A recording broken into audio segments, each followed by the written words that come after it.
a spot. You can't have folks standing around. So Jay, if you can't find a seat, you're gonna have to leave us. We've reached our capacity. Where's the newspaper man?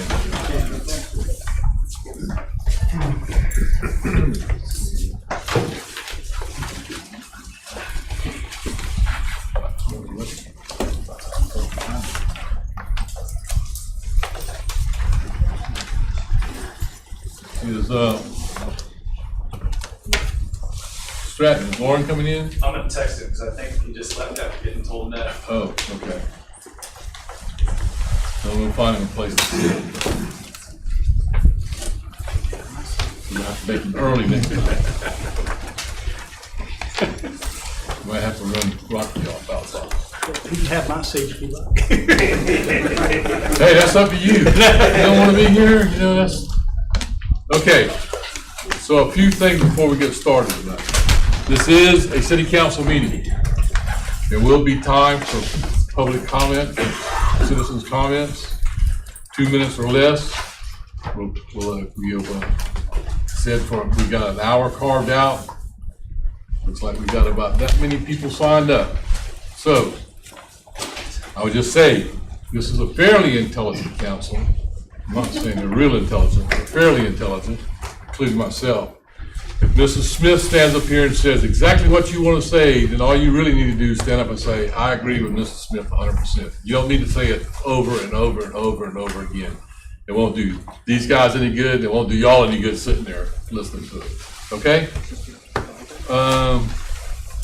With that, still have a minute, according to the real clock. Even though we're on the air.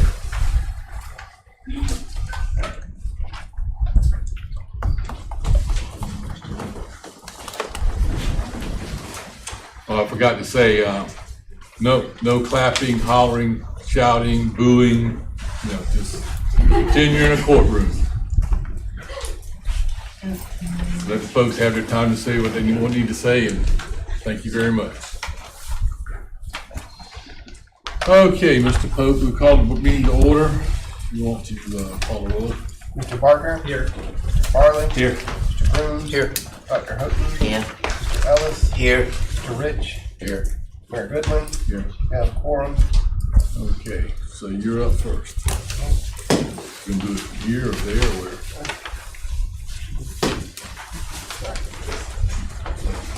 Oh, we don't have one on the side? Because the city council will have a talk. I'll go down here, and then council, our main television is a television that is primed and ready to go. So you guys, It would probably be better, well, I don't know. Can y'all all see it here? Turn around. City council We'll first. say the pledge of allegiance. Billy? I mean, You see it okay? I didn't know if we were gonna say the pledge of allegiance or not, but no, Not okay. a special meeting. Okay, all right, now. I can see it. All right, that's good. Mr. Pope. so I've got a brief presentation for you guys, and what I'm going to do is I'm going to go through a summary of the changes to the mayor's recommendations, and then summarize the ordinances that have been drafted to implement those recommendations. Before I do that, just a quick history of where how we got to today. So Wes, you can go ahead and change it. Although the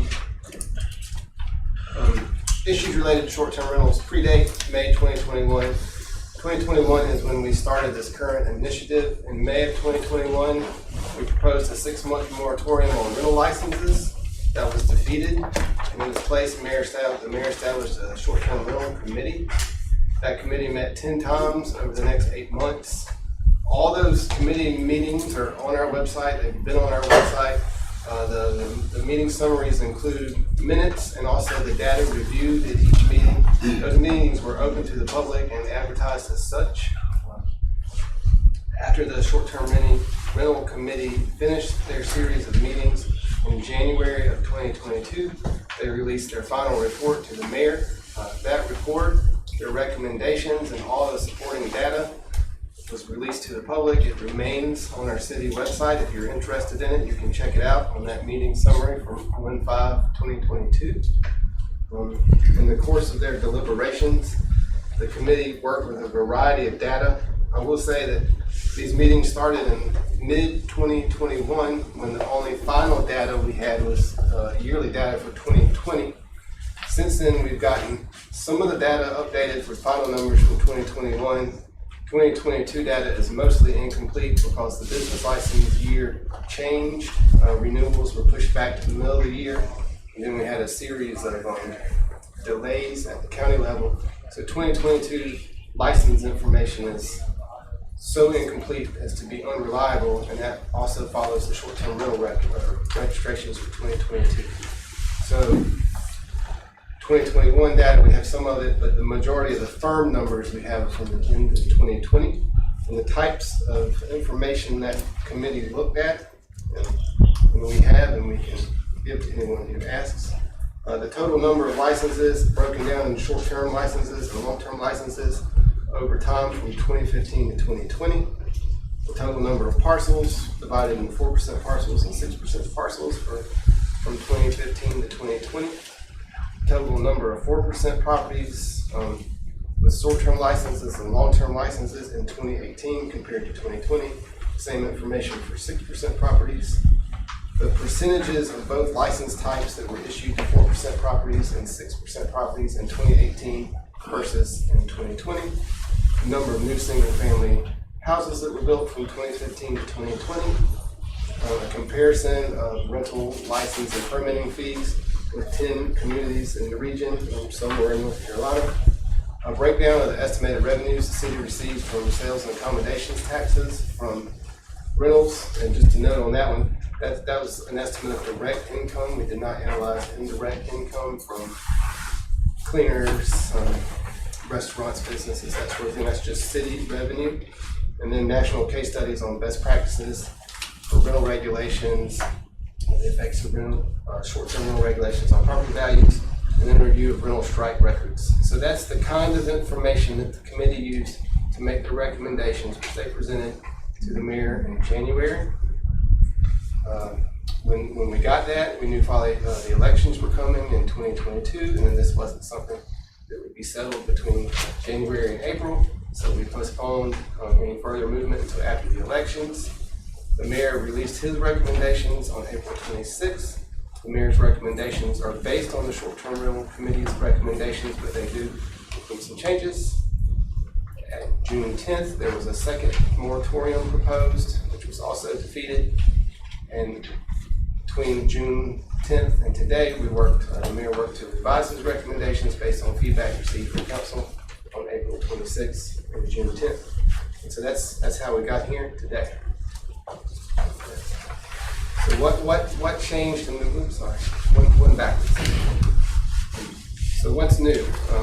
These are changes to the mayor's recommendations based on feedback received from the public and council since he released his original recommendations to the public. I'm just gonna highlight these. There are actually 12, not 11, 2 that repeated twice. Just gonna highlight these right now, and we'll discuss each one of them as we actually get into the ordinances themselves. All of this information is in the package and also in the ordinances. The first one is that the proposed rental cap remains as a proposed cap, but short-term rentals are broken down into either assessment restricted rentals or non-restricted rentals. It's tempting to, and easier, less syllables, to refer to these as 4% properties and 6% properties, but we want to emphasize that the difference between assessment restricted rentals and non-restricted rentals is not made to distinguish between residents and non-residents. It's made to distinguish between the maximum potential impact of those rentals. An assessment restricted rental is a property that has a 4% property tax, that's a permanent resident, but those are legally restricted to 72 nights of rentals. If you rent more than 72 nights, you lose your 4% property tax assessment. That's not a city rule, that's a county rule. Those properties, in theory, have a maximum amount of 72 nights rentals. Non-restricted rentals are a 6% property tax rate. Those are non-resident or non-primary residences, and those are eligible to be rented 365 nights a year with no associated property tax penalty. So it's a hard habit to break, and I will probably do it tonight, and we'll probably do it tonight to say 4%, 6%. But again, the idea between classifying them differently is based on the potential maximum number of rental nights. It is not based on residency or a preference for residents. And we'll get into that when we get into the cap. The second change are some technical definitions for destination clubs, timeshares, and house exchange programs. These are types of ownerships and operations that have different rules and regulations. Some of them are not short-term rentals, a couple of them are classified short-term rentals. It's important to make these distinctions, especially between ownership types, just to make sure we've got every base covered in terms of how houses are or are not being rented. There's a difference sometimes between how they're being, just because they're being used by different people doesn't mean necessarily they're short-term rentals. So into the difference between assessment restricted and non-restricted, and I'm sorry, I apologize, there are two twos there, but the second number 2 and number 3. Assessment restricted rentals are not subject to the proposed cap. If you have a assessment restricted rental or a 4% property, your licenses are not subject to the cap. They can remain if you already have one. If you want to get the license, you can come and get the license. 4% properties, assessment restricted rentals, not subject to the cap. There's one important difference here is that assessment restricted rentals can be converted to a non-restricted license if the property continuously maintains a 4% tax rate from the time this ordinance passes until the time it sells. So if you have an assessment restricted rental and you sell it, the new owner can get a business license outside of the cap if they apply within 30 days. Non-restricted rentals are subject to the cap, and the proposed limit for those is 800. The previous cap was proposed at 900, but it included assessment restricted rentals and non-restricted rentals. To make up for the removal of assessment restricted licenses from the total number, the cap's been lowered to 800. And those licenses can be transferred to eligible family members, but they are not transferable upon sale of the property. Yes, sir. I know it's eligible family members is written in the ordinance, but you want to say what they are? You got them? I do. Because that's gotten some people confused about eligible family members. I will take. So Can you speak a little louder? We didn't understand anything. I tell you what. Much better.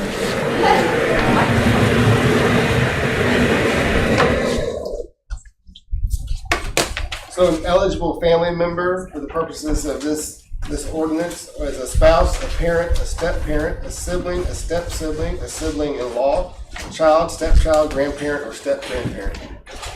Your husband, wife, children, parents, grandparents, or siblings. So other changes are an increased, number 4, an increased fee for rental registration permits. Currently, you pay for a business license. You do not pay for your rental registration. As written, the ordinance would create a fee for the rental registration, and those are also based on the maximum impact of the rental type. It's $360 a year or $5 a day for each possible rental night for an assessment restricted license, and $1,825 per year for a non-restricted rental. That's $5 a day for each of the 365 days that property is eligible to be rented. A proposed 7-day minimal rental period for properties in the residential single-family districts. Very broadly speaking, that's anything beyond 3rd Street in either direction. Would be limited to a 7-night rental. All other districts here in the commercial district, the multifamily districts, that would be 2 nights minimum rental period. Previously, we had proposed that the parking spaces be physically marked on the property. Instead, the mayor is proposing that a site plan be submitted that shows where the parking places are, but there's no physical marking of them on the property. and that long. There's a big exemption there for multifamily properties. The majority of the large multifamily complexes on Folly Beach were developed prior to our one parking space per bedroom rule. So multifamily developments are exempt from the requirement of one parking space per bedroom. Otherwise, you have to show that you can provide one parking space for each bedroom that you're renting. Number 7, owners, attorneys, and brokers in charge, and also South Carolina licensed property managers can be designated as a local ordinance. We currently require rental property owners to designate a local agent. The owner can serve as their own agent, but that's someone who can respond to the city within 30 minutes upon notification of an emergency. And so we've broadened the type, or we've broadened the fields that you can be in and still be a registered agent. So now that an owner, you can manage your own property, you can designate yourself the agent, or you can list an attorney, a broker in charge, a realtor, or a South Carolina licensed property manager as your local agent. We've added requirements that for rental registration, you have to show that you have an accommodations account that is current and established. Added that you have to post your short-term rental number, that's your rental registration permit, to post that in the unit. We already require the business license number to be posted in the unit. We're proposing to require that the short-term rental registration permit also be posted in the unit. Number 10 lowers the maximum capacity at special events at a short-term rental from the current 49 people to 25 people. 25 people is an event limit that's throughout our ordinances for other types of events on public and private property. For example, we currently today require a notification to the city for any event more than 25 people. So lowering the special event attendance limit at rental houses will bring that 49 in line with the 25-person limit that's in other parts of our ordinances. And lastly, failure to renew your rental registration permit or obtain a rental registration permit for a new license is a grounds for immediate beginnings of a revocation hearing. That is not a strike. If you get a license or renew your license but don't also register a rental, that's a reason to initiate a license revocation. So that's a summary of how the mayor's recommendations have evolved from the last work session to today. And now we can start actually reviewing the ordinance language. And for everyone at home or in the audience, this is Ordinance 2622. This is the rental cap ordinance. It opens with definitions. We talked about destination clubs and timeshares. Those are just clarifying how those things fall in our ordinances. Eligible family member we reviewed earlier. But again, transfer to an eligible family member covers your spouse, your parents, your siblings, your child or grandparent, or step grandparent, child, sibling, etc. There's another in the ordinance, before we get to what's on the screen, there's another important definition of an inactive license. An inactive license is a license for which there is no documented activity in the previous year.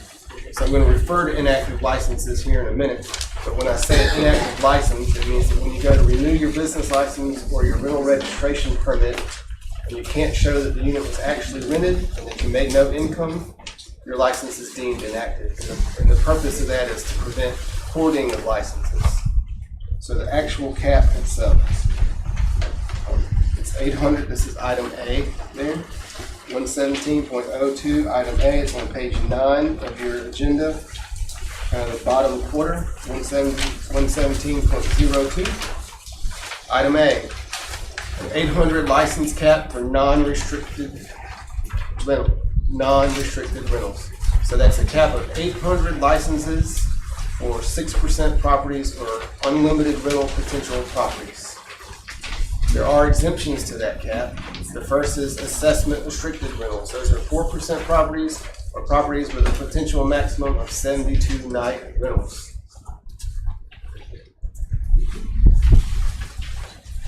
And item 1A there is just a clarification thing to, there's been some concern expressed for owners of those licenses.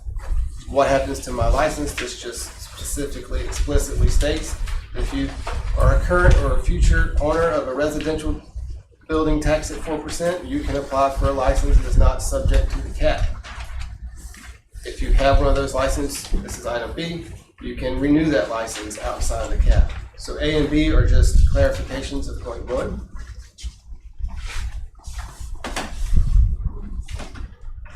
The second exemption is for those folks who buy a 4% property.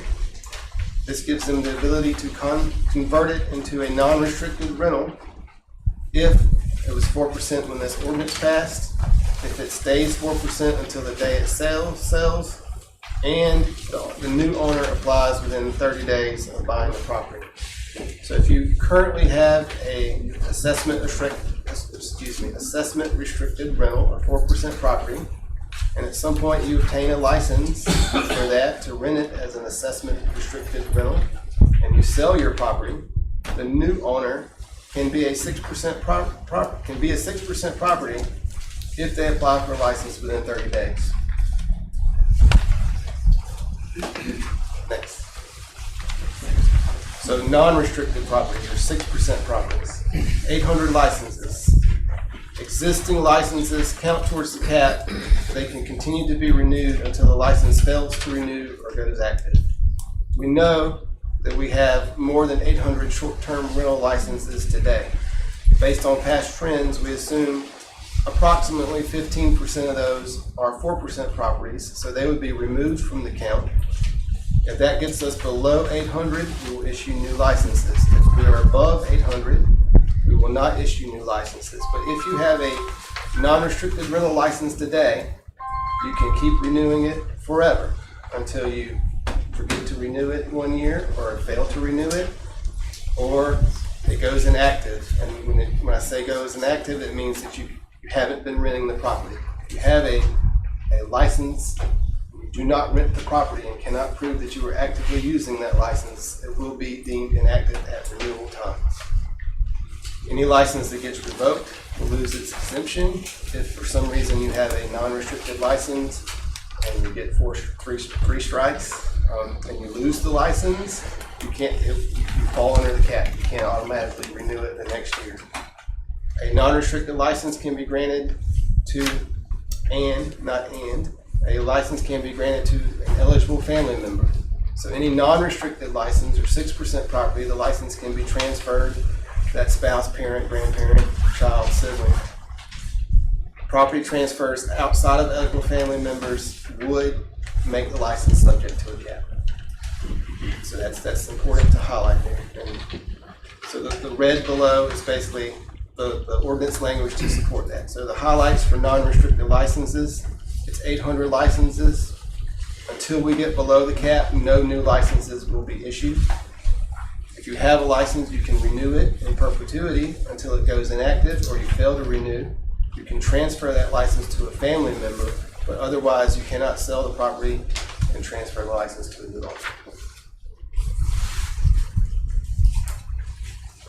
We have a cap of 800. We know we're over the cap. We're not going to be issuing any new licenses until we get under the cap. When we do get under the cap, new licenses will be awarded on a first-come, first-served basis, and a wait list will be established each year. It is a reapply every year. If, for example, we have 800 licenses this year and you get on the wait list, you would need to get on the wait list again next year. In order, your spot does not last forever. You have to renew your spot each year on the wait list. And then just to give an idea of how this is going to work, in 2020, the city issued 923 short-term licenses. 112 of them were issued to 4% owners. In 2021, there were 990 licenses. We don't know how many were issued to 4% owners. So just as an estimate, an example, not an exact number, just an example, year to date in 2022, we have 926 licenses issued. If 20% of those are 4% owners, and we bumped it up from 12%, when you look at the data, every year it's around 12 to 15%, but we raise that to be conservative because there's been a rush on licenses recently, and a lot of those have gone to 4% owners. But if 20% of our current 926 licenses are 4%, they'd be removed from the count. It's 185 licenses. and that would put us 59 licenses under the cap. So with 2020 numbers to date and a conservative estimate of a 20-80 split between 4% and 6% property owners, it would create space for about 59 new licenses this year. If we don't go below 800 this year, there will be no new spots and there will be a wait list. The number's going to change each year, the number's going to change when this ordinance passes and we find out exactly how many people are 4% owners. So I cannot tell you today how many current licensees are 4% owners. So we cannot tell you today how many license spots will open up. If this ordinance moves forward, we'll get that number as soon as possible.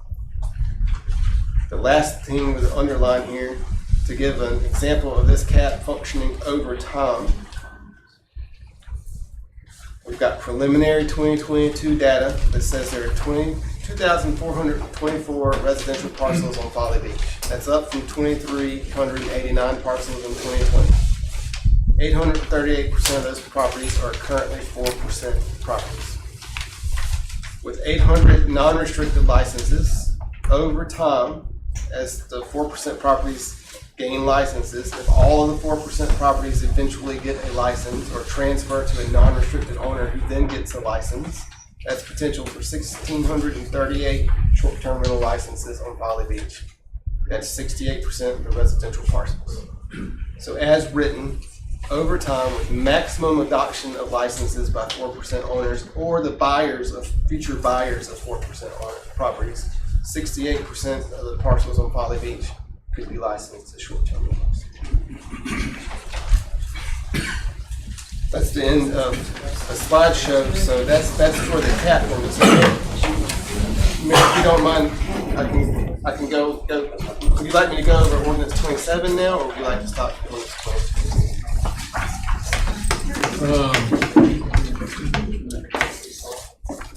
You can go through 27. All right. Yeah. All right. So the next ordinance is ordinance 2722. Starts on page 12 of your packet, and it's going to be on the TV in just 1 second. Ordinance 2622 is the cap. Ordinance 2722 are amendments to our existing short-term rental regulations. These deal with the information provided to the city for a rental registration permit and the strike system. I'm not going to go through this line by line, but I am going to highlight things that have changed or substantially different. Generally speaking, when we present ordinance to council, new information is in red. Some of the red in this ordinance is because existing things have been moved. So I'm not going to touch on everything that's red because not all of it's new. It's just moved or rearranged within the ordinance. So 117.03A is on page 12. Oh, sorry. Go to the very beginning. Oh, right there. So 117.03A, this just states that you need a business license to order or to have a short-term rental. And we've explicitly stated a few things for clarification. Number one, you cannot get a business license for a short-term rental until there's a certificate of occupancy for the structure.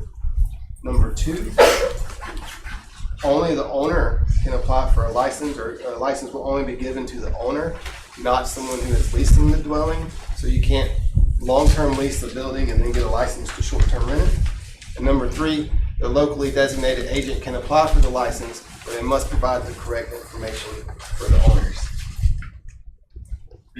Over on page 13, B1, this deals with the annual rental registration permit. So this is something that's already required. This would just change some of the things about it. If you were, sorry, Wes, right there, annual registration. It's going to be kind of tricky because of the way the page scrolls. So item A, if you're applying for a new business license, you have to do a rental registration permit first. The rental registration permit gets a lot of information about the property, which we'll review in a second, that is not included in the license. The number of parking spaces, septic tank capacity, etc. Those aren't reflected on a license. So if you're applying for a new business license for a previously unrented property, or as a new owner, you will have to do the rental registration permit first. If you're renewing your license, because licenses can be renewed online, and there's no mechanism through our partnership with Charleston County to confirm a rental registration permit first. You can renew your license before getting your annual rental registration permit, but then you have 30 days to complete that permit. One of the reasons we've asked for more staff, and one of the perennial problems we have with our current system, is that lots of folks try to be compliant, they're doing what they think is right, they get their business license, and they never register their property. And we spend a good amount of time trying to match registrations to properties. So for rental registrations, new licenses have to do that first. Renewal licenses can go ahead and renew, but then they have 30 days to complete the rental registration permit. Number 2, this is new. Currently, the rental registration permit is free. Going forward, it's proposed to be $360 for a restricted rental and $1,825 for a non-restricted rental. And Wes, if you'll skip all the way down to item 6D. So, item 6 deals with the types of information you have to provide on your rental registration permit. A lot of these are just minor edits. For example, under 6, it should be 6A. 6A, instead of saying the street or the address of the rental unit, it's the street address of the rental dwelling unit. So I'm not going to talk about those kind of things. We're just going to highlight the changes. So starting with item D, and instead of just providing the number of parking spaces, you'll be asked to provide a site plan showing where your parking spaces are to prove that you have 1 space per bedroom. That does not apply to multifamily housing complexes, and it does not apply to properties that have already received permission from the city for parking in the right-of-way. Those properties have already demonstrated that they don't have enough parking on site and have been approved for residential parking in the right-of-way, so they would be exempt from that. Next up is F. We currently ask you to identify whether your property is on sewer or septic. This would ask that if it is on septic, you must certify that the system is protected from parking. We have a septic tank ordinance in place today that says you're not allowed to park on your septic tank or your septic tank drain field. This would double up on that ordinance by saying if you're operating a rental, you must certify that you're aware of that ordinance and that you've protected your septic tank parking or your septic tank from on-site parking. G through K are minor amendments to existing regulations, all the way down to L. In order to get a rental registration permit, you'd have to demonstrate, this is L and M, you'd have to demonstrate that you've registered with the county and the state to pay your required sales and accommodations taxes. Right now, we don't ask for that information when you register a rental. We just assume that you've done it, but this would make sure that you've done that before you get a permission to rent your home. I think a lot of you probably know sales and accommodations taxes are due on all rentals or short-term rentals, and collecting that is an important thing. Down to O. This is an inspection report completed by a third party. Sometime in the last 12 months, your rental property has been inspected and meets the requirements of the 2018 Property Maintenance Code. And those are things for smoke alarms, carbon monoxide monitors, fire extinguishers, number of bedrooms, and number of parking spaces, certain structural elements, and we do have Eric here to answer questions about that later. But O basically says that you've conducted one broadly labeled life safety inspection on the property each year. Item P is a valid SCDHEC permit for your septic system. If you say you have a 5-bedroom septic system, this is where you prove it. If you've worked with septic systems out here, you'll know there are not a lot of good records at the state. So if the state does not have a copy of your septic system permit, you can get certification by a licensed septic installer or inspector to show the gallons per day that your septic tank is rated for, and every 120 gallons per day equals a bedroom. So if you're advertising a 5-bedroom house, we're asking you to prove that you have a septic tank with 5-bedroom septic tank capacity. Item Q is documentation either from Charleston County records or from your certificate of occupancy, confirming the number of bedrooms offered for rent. If you offer 6 bedrooms for rent, your CO needs to say you have a 6-bedroom house. You offer 6 bedrooms for rent in Charleston County tax records, say you have two bedrooms, you only get 2 bedrooms. And this is to prevent people from turning dining rooms into bedrooms. So next up, we'll talk about the local agent. So this is something we already require. We require every rental property owner to designate a local agent or themselves and certify that that person can respond during emergencies. 7B would broaden the type of folks, or rather specify the types of folks who can be your agent. That can be you yourself as the owner, or it could be anyone licensed by South Carolina to be an attorney, a real estate agent, a broker in charge, or a property manager.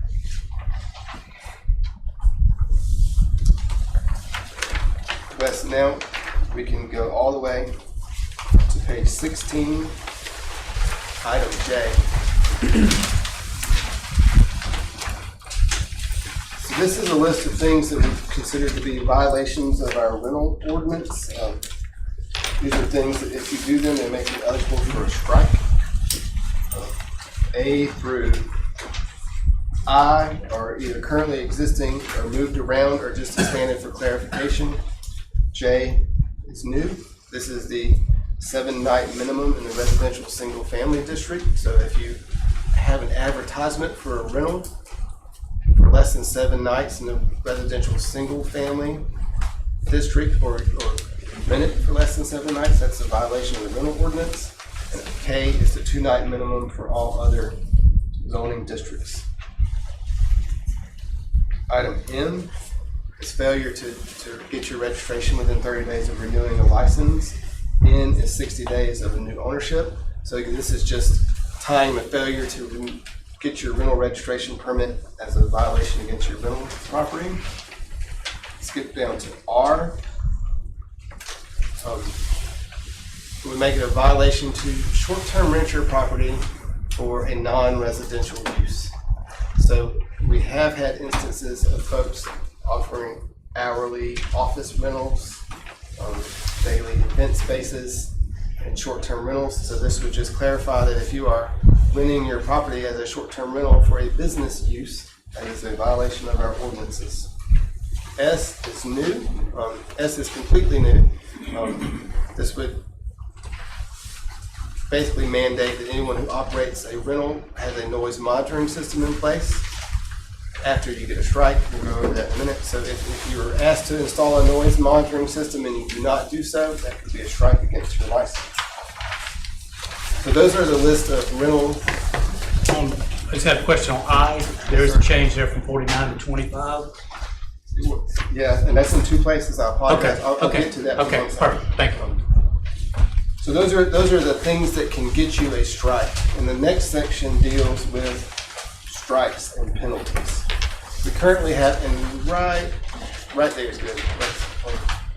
So we currently have a system in place where if an occupant of your rental gets a ticket or written warning for things like turtle lighting or noise, it counts as a strike against your property, and we notify the owner and the agent that you have a strike.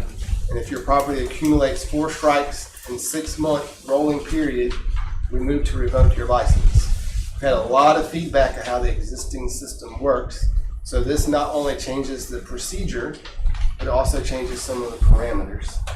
And it's dealt with in items A, B, and C, but kind of the main differences here are that currently you get a strike if your rental occupant gets a ticket or a warning.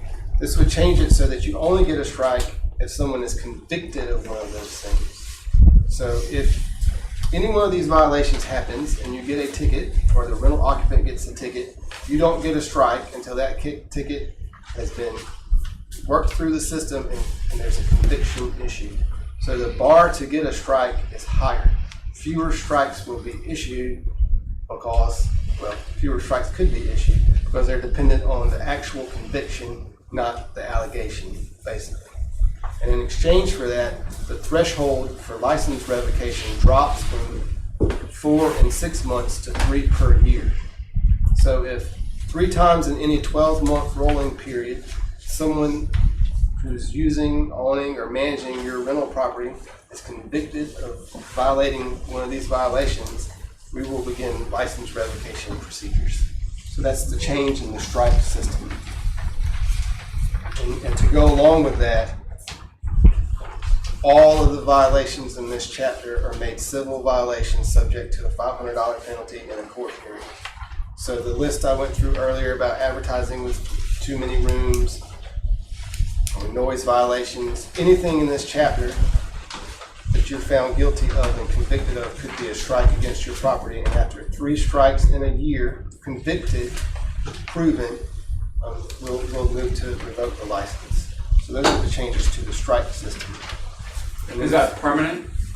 I'm sorry, we're not taking questions, but I will speak to it. It's for a year. And then the last section in 117.04, these are the additional requirements. This is where we currently have some extra restrictions on what can and can't be done on the premises of a rental property.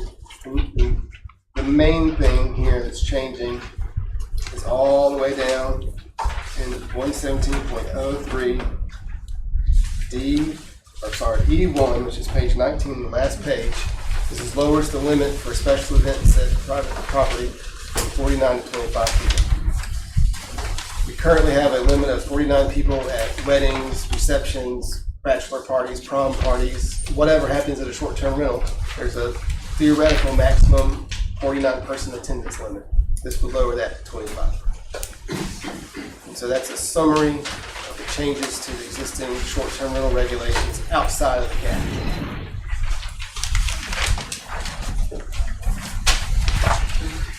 Council, have any questions for Mr. Pope?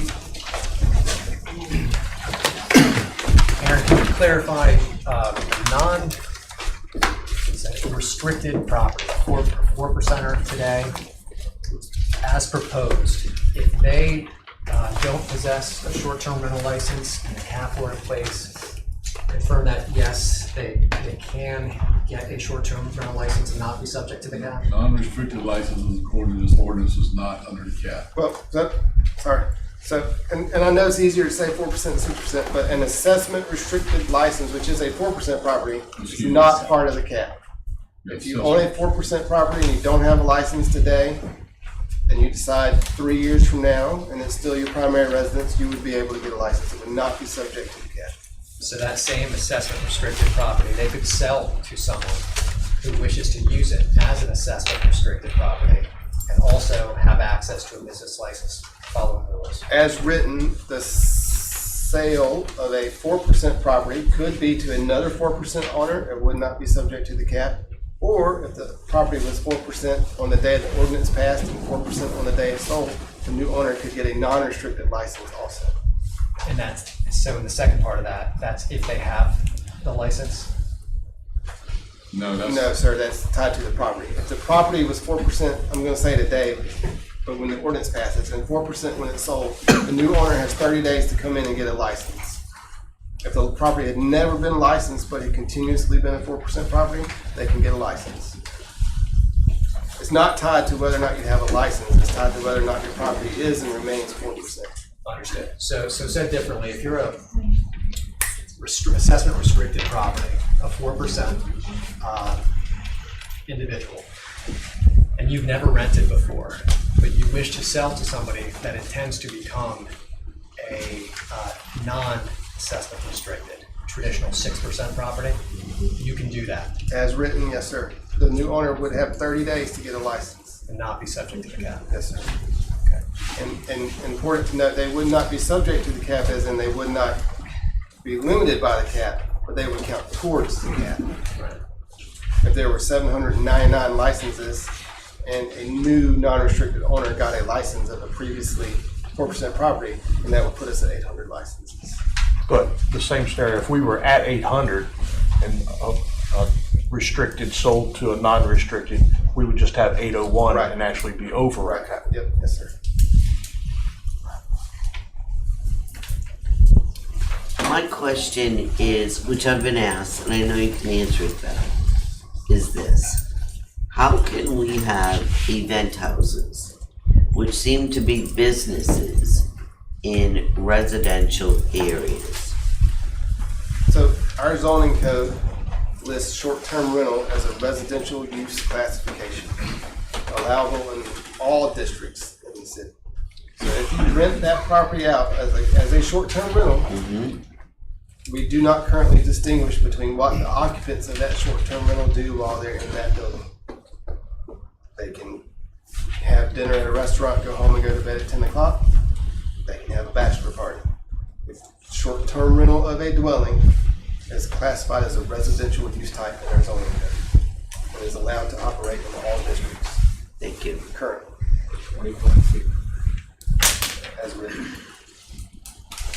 Any other questions, Aaron? Okay. So we'll go to citizen comments. Focus here, this is stopwatch ready. First up will be Mr. Henderson. So for the record, when you step up, as clearly as you can, speak your name and address, your residential address, whether it's here or it's not here, it doesn't matter, just give where you live for the record.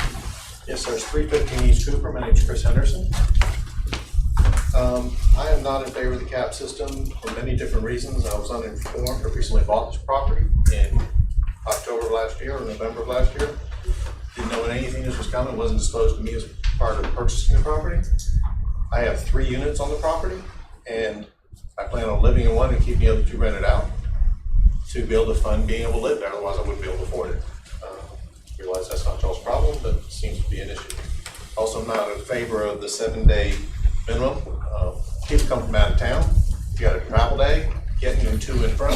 If they come from out of town and they get 1 week's vacation, how are they going to pay for 7 days when they only be there for 5? So I don't really think that's going to work. I think that this should be something brought up to a vote of everybody, not just, whatever people can make it in here. I think maybe a referendum on a vote or something on a voting system of some sort, not just what, said in this particular, or any particular meeting, since obviously not too many people can make it in here. Also, I think for people that have purchased a place out here, unknowing any of this, I'll at least get a pass on the first time they sell the property if they were to sell it to somebody that wanted to buy it and keep it like something I'm doing, keep it, be able to live in one and rent the other 2 out. Because otherwise I couldn't sell it if I ever want to sell it. If that cap came in, I could never sell all 3 houses at one time or individually because of the way it's set up. Am I making sense with that? Am I making sense? Do you follow what I'm saying? Okay. How could that happen, I think there would be at least something in place of a cap, or lack of the cap, so one person could be able to sell it and notify the new buyers that if they were to ever sell it, they could do that. That's it. Thank you. One more time. Mr. Smith, Rhett Smith. Rhett Smith, I live on James Island. I agree with the gentleman who just spoke. I don't agree with the cap. I don't see how it's fair, and mainly because the town of Folly Beach doesn't seem to have a say-so in it. So to make something happen, I think it needs to be brought to a public vote. That's my 84 cents worth. Thank you. Mr. Brindle?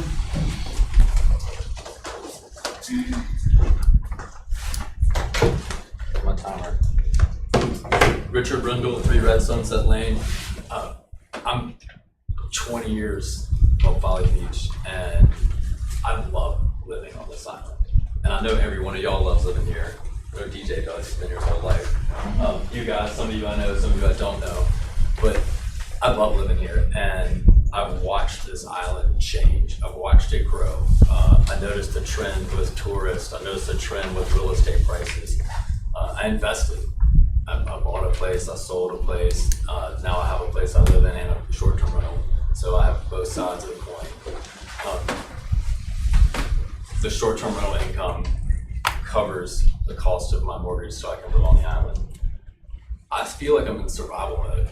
And there's a lot of people I've watched. They used to live here, but now they don't because they can't afford it. Short-term leases did away. So I agree, something needs to be done with the short-term rentals. I am not in favor of the cap system. I think that is just a dangerous area. I think it's something that shouldn't be implemented right immediately. Maybe over time, maybe we can come up with something that gives that, lets it flow, let people know what they're buying into, just because you might already have things in order.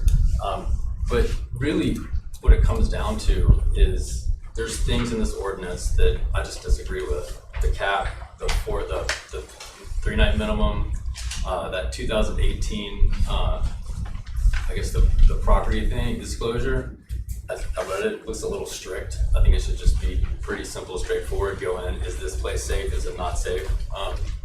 And really,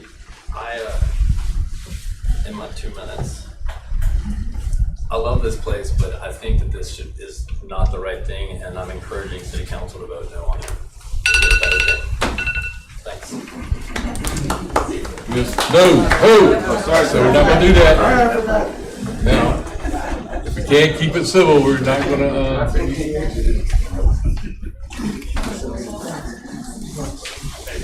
yeah. Good evening. My name is Sarah Goodwin. I am a resident of the city of Charleston. I'm a licensed property manager. I own and operate a property management company. The only thing we do is manage vacation rentals. We don't do long-term, we don't do real estate sales. And I am here tonight, so we manage about 100 units all throughout the Charleston area. I have 18 homes that we manage here in Folly Beach, and I am here tonight to speak on behalf of my clients, the homeowners. There's a lot of unfair mischaracterizations about short-term rental, Folly Beach short-term rental homeowners. I will tell you, 95% of my clients are families or couples who they think it's a unique idea, but I laugh when they call. Every one of them are the same. They have this brilliant idea. They are going to someday fully retire or relocate here in Folly Beach. No one else has thought of it but them. But that is their plan, is to buy here, get their foot in the door. They will pay for it's not retirement like 401k. It's buy the house, rent it, pay for it, and then move here either as their retirement or fully relocating. There is too much in this order. They love Folly Beach. They're not mega corporations. They're not private equity. They're not real estate investment funds. They are people like you and me who are just trying. They're not fortunate enough to get to live here yet full time, but they're trying to be. This ordinance, both of the ordinances you're pushing it a little too far. We are fully in favor of fair and reasonable. We want to be good neighbors. We don't want to have trash. We don't want to have noise. We don't want to have parking issues. None of my homes have gotten a single violation in all the years that we've been on Folly Beach, and we want to continue that. But you can't, we have a recession coming. We have property prices out of control. We need more discussion and more time for something like what we have on the table. Thank you very much. Thank you very much. Mrs. Bowling?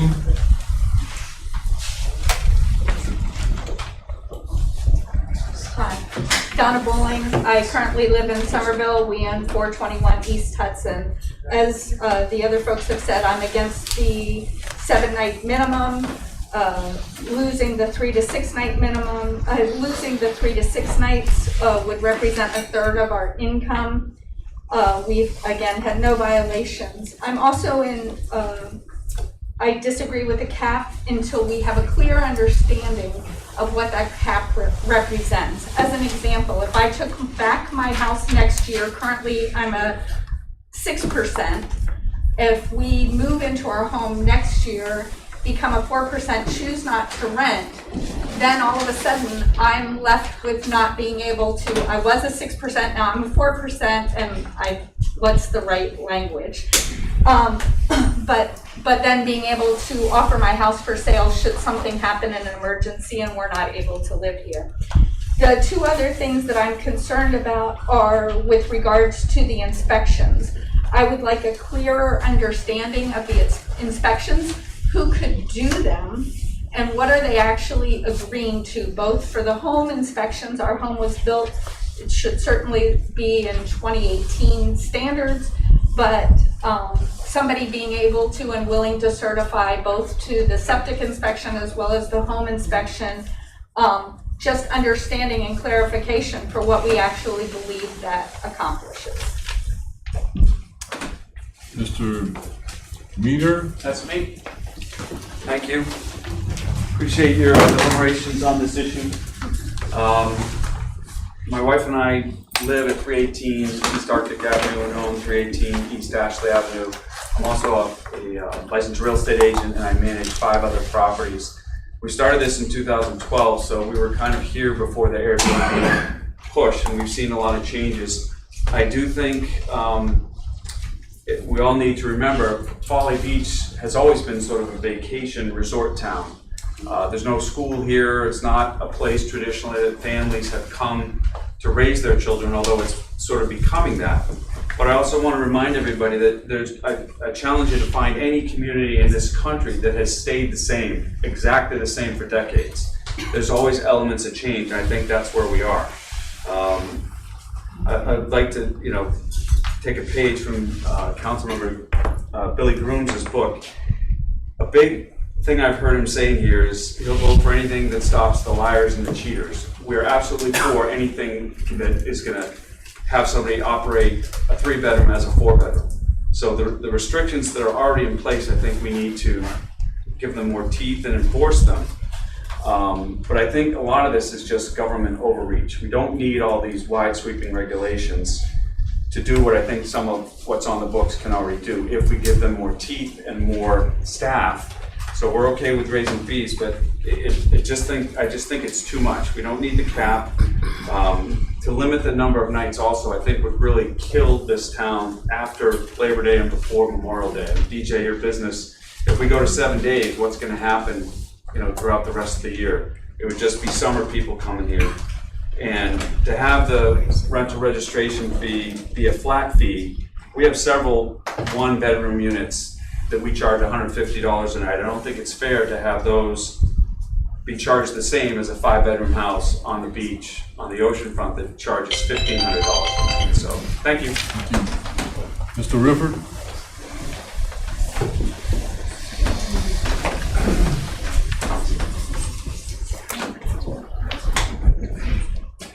Good evening, Michael Rifford, 110 East Cooper. I'd just like to say that STR is what kept me on this beach. I started 15 years ago, and we were voted, luckily, one of the most affordable beach getaways in the world, and we still are affordable.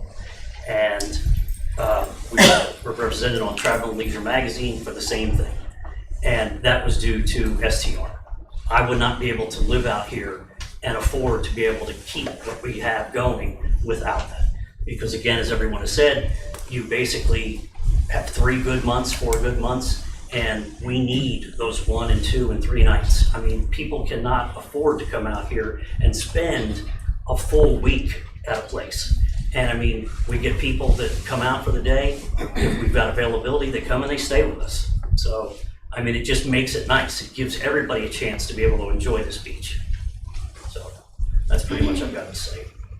Thank you very much. Thank you. Mr. McFarland?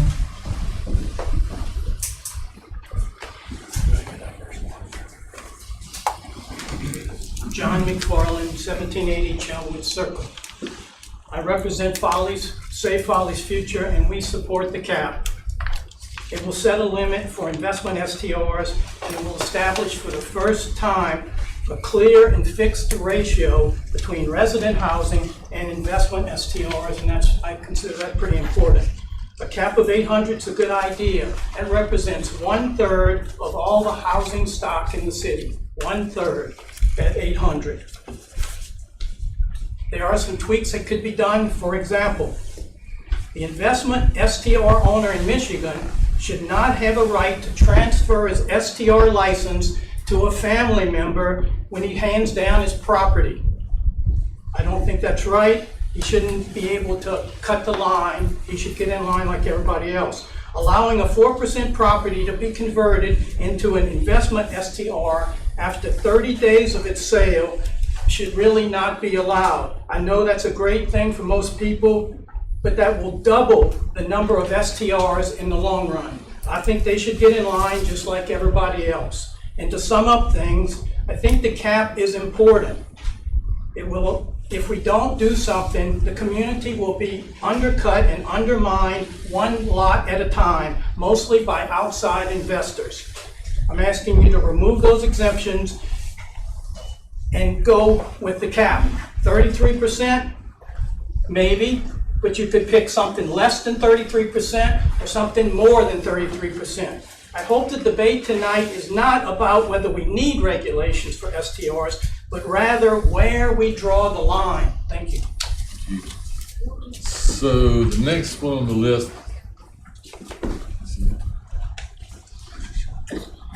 I don't know, 1114 East Ashley. That would be me. Okay. Sorry about that. Patricia. Okay. My name is Patricia Van Hoek Pryor. I live at 1114 East Ashley Avenue.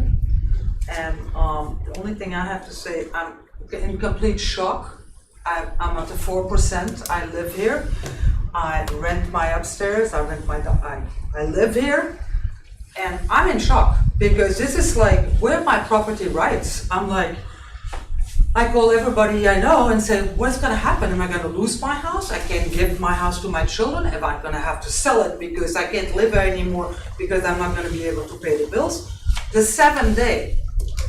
There's people who can't afford 7 days financially, but also maybe they don't have 7 days vacation in a row. And then like, I don't know who said, okay, in the summer maybe you have 7 days, but what are we doing in September till June? We're just not gonna rent? Who's gonna pay my bills? So that's all I have to say. I'm just like, I'm ready to cry. That's how shocked I am. Mr. Fortner? Philip Faulkner, 320 East Arlington by the beach. I've been down here on this island since '87, or Hugo. And I've seen this island go from very, very rough houses to very nice houses. I've seen our people become nicer. Short-term rentals is a good thing. And I disagree with the 7-day rental. I have 2 units down below that I rent. I keep one upstairs for me and my family. And we've enjoyed Folly Beach for 35 years. I've seen people argue and fuss about the pier coming into town. Now everybody loves the pier. But, I just totally disagree with the fees that they're feeing us. We're trying to make a living so we can keep our property here and continue to come to Folly Beach and enjoy this area. And one day I'll probably sell my property or give it to my family, and we should be able to turn it over to our owners. Mr. Smith, Jonathan Smith. Yep, that's me. Hello, I'm Jonathan Smith, 304 West Hudson. That's my primary house, 4%. I'm a merchant marine. I'm a chief engineer in the merchant marine, so I'm gone for 6 months out of the year, so I rent my house out when I'm gone. And it's been really nice doing that, and hopefully one day it affords me and my family to live here permanently, full-time, and I don't have to go to sea. That's kind of the goal. I'm like the previous ones, I'm against these changes. I think some things do need to be adjusted and changed, but I also feel like we need to be a little more careful with what we're doing. The 800 cap, I think, is unreasonable, and also the 7-night stay. Most of the people that stay in my place are small families with children and dogs, and they do not cause any problems. There's been no police calls to my house in the past 3.5 years. I think that's a fact worth looking at because I have good relationships with all my neighbors, and I think that that should go a long way towards, keeping some things in place that we already have. So, yeah, that's all. Thanks. Stephen Nickus. I know I butchered your name. How do you pronounce it? Nikitas. Nikitas. Sorry about that. My name's Stephen Nikitas. I have my 4% residence at 1710 East Ashley Avenue. Like so many other people, my experience with Folly started with a short-term rental 6 or 7 years ago. I own 2 single-family residences down in my end, 3 inside of the town limits. I just wanted to reinforce what Ms. Goodwin said. I'm against the cap. I'm against the 7-night minimum. 75% of my business is, and of my guests and my people that come need a 2 or 3 night to be able to get here, to be able to be effectively here. I also am opposed to the blanket 1825 fee. Several of my houses are tiny houses that are much less impactful than a large 4 or 5 bedroom home. So I did want to just emphasize that. I'm all about regulations. I'm all about making sure that everyone plays by the rules. Quality of life is extremely important to me. My investment in these STRs is all about my love for the island. I had nothing but excitement about getting a chance to be here and then having a chance to buy places. The STR income affords me the opportunity to renovate them, to maintain them, and keep them at a level that I think everybody here would be proud of. And I just hope that we are thoughtful in the plan forward, how we control it. All about controlling it and making sure that we take care of them. I just think that we have to be more careful about how quickly we regulate and how quickly we adopt some of these changes. Thanks so much. Thank you. Mr. Boyd? For Alan? Yeah. Okay, Alan Boyd, No, I said 1668. Mr. Boyd. Alan Boyd, 1668. I'm gonna put my back against the wall. Some of you know why. So, first of all, what Yeah, a great Mr. Boyd. government that Hey, allows excuse the me. dissenting Alan, people. you talk to these guys, not those guys. I got both. I'm not No, trying not to hurt anybody's feelings. Come on around here. All right. So, what a great government that allows us, even if we're on the losing side, to come and express our opinions. But I want everybody to be aware that there's a state legislative motion that will eliminate everything that you've worked on. Are you aware of 4547? Yes, you are. I am. So again, everybody in the room, 4547, would say all of their work is for zero. The Homestead Act says we're allowed to create our own government. Robert's rules. I believe that this action tonight is in violation of Robert's rules. We talked about 614 ordinance. Yeah, it's a different number, but you're still talking about STRs. That is considered a motion for reconsideration, and only the 5 that voted yes could have even brought this special meeting up tonight. Government can't fix all of our problems. We had an elected official in the room do a wedding across the street from 1668, my residence since 1984. Never rented. Now, this elected official did the wedding. Did he know there were going to be 400 people there? Probably not. Hold on, But yet, it was being at 1,400. Thank you. 300? No. Who's going to be the compliance officer? The only thing this ordinance doesn't have, Aaron, is a camera in my bedroom. It has a lot that I don't like. But again, government has overstepped their bounds. Now I've got a daughter starting college, and I'll probably have to rent that house out, and we never have. But I want to have that option just like everybody else in the room. And I think big government is trying to take everything away from us. I've got a long list of things. If you ever have done an RCA, what's the real cause of all this? It's not the people that you're renting to. It's no compliance. Listen for it. Anthony.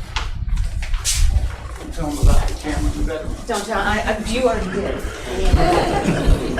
Got a channel on everything, trying to pay that college fee. My name's Yvette Boyd. I'm at 1668 East Ashley. You obviously know that. I'm not in favor of the cap. I'm not in favor of half of these recommendations that are on here.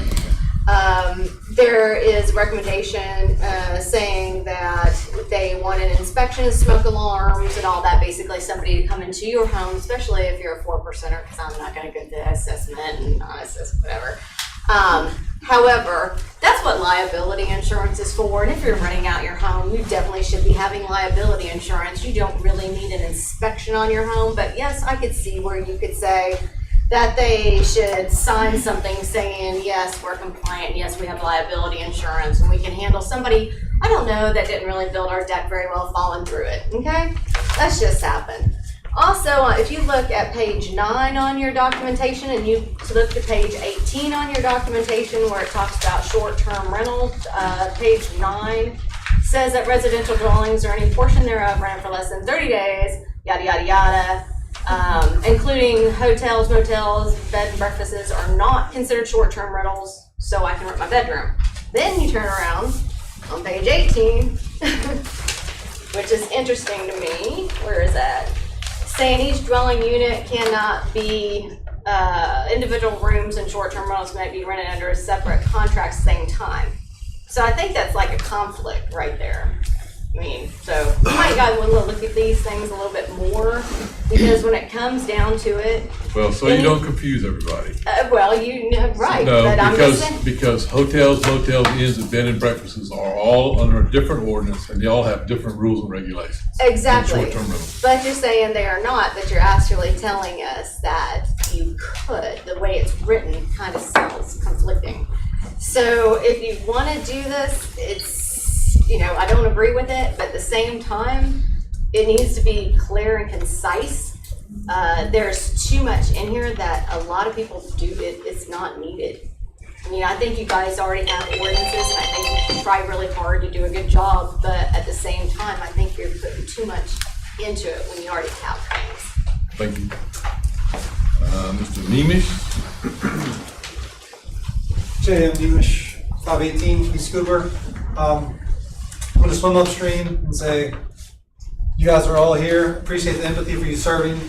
You're in a difficult position, but in my short time, I've been here since 2014. I've seen a lot change. A lot of my neighbors from 6 Cooper to Center Street probably lost 20 or so short, like long-term rentals that have been turned over into short terms.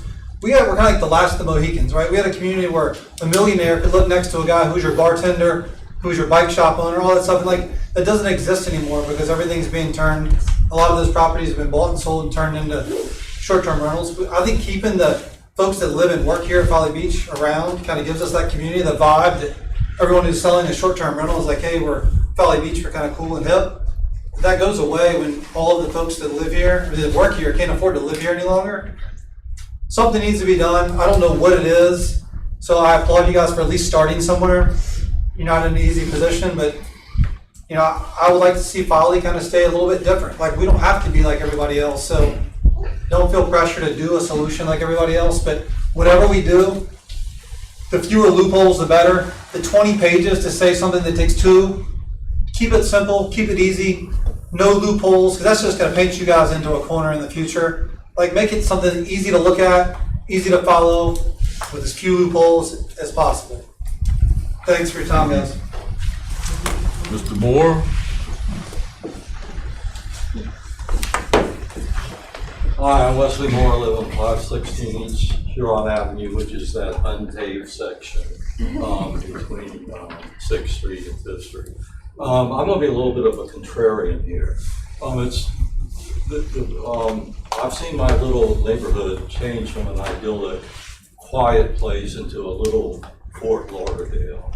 We've had 2 or 3 police visitations in the neighborhood. I had my wife called the C word by a belligerent drunken person. No one puts the garbage cans out. They're there all the time. So as a contrarian, I would love a 7-day limit because I live in a residential area and it's very disconcerting having 3 different sets of bachelorette parties coming in every other day. That's it. Thank you. Mr. Fink?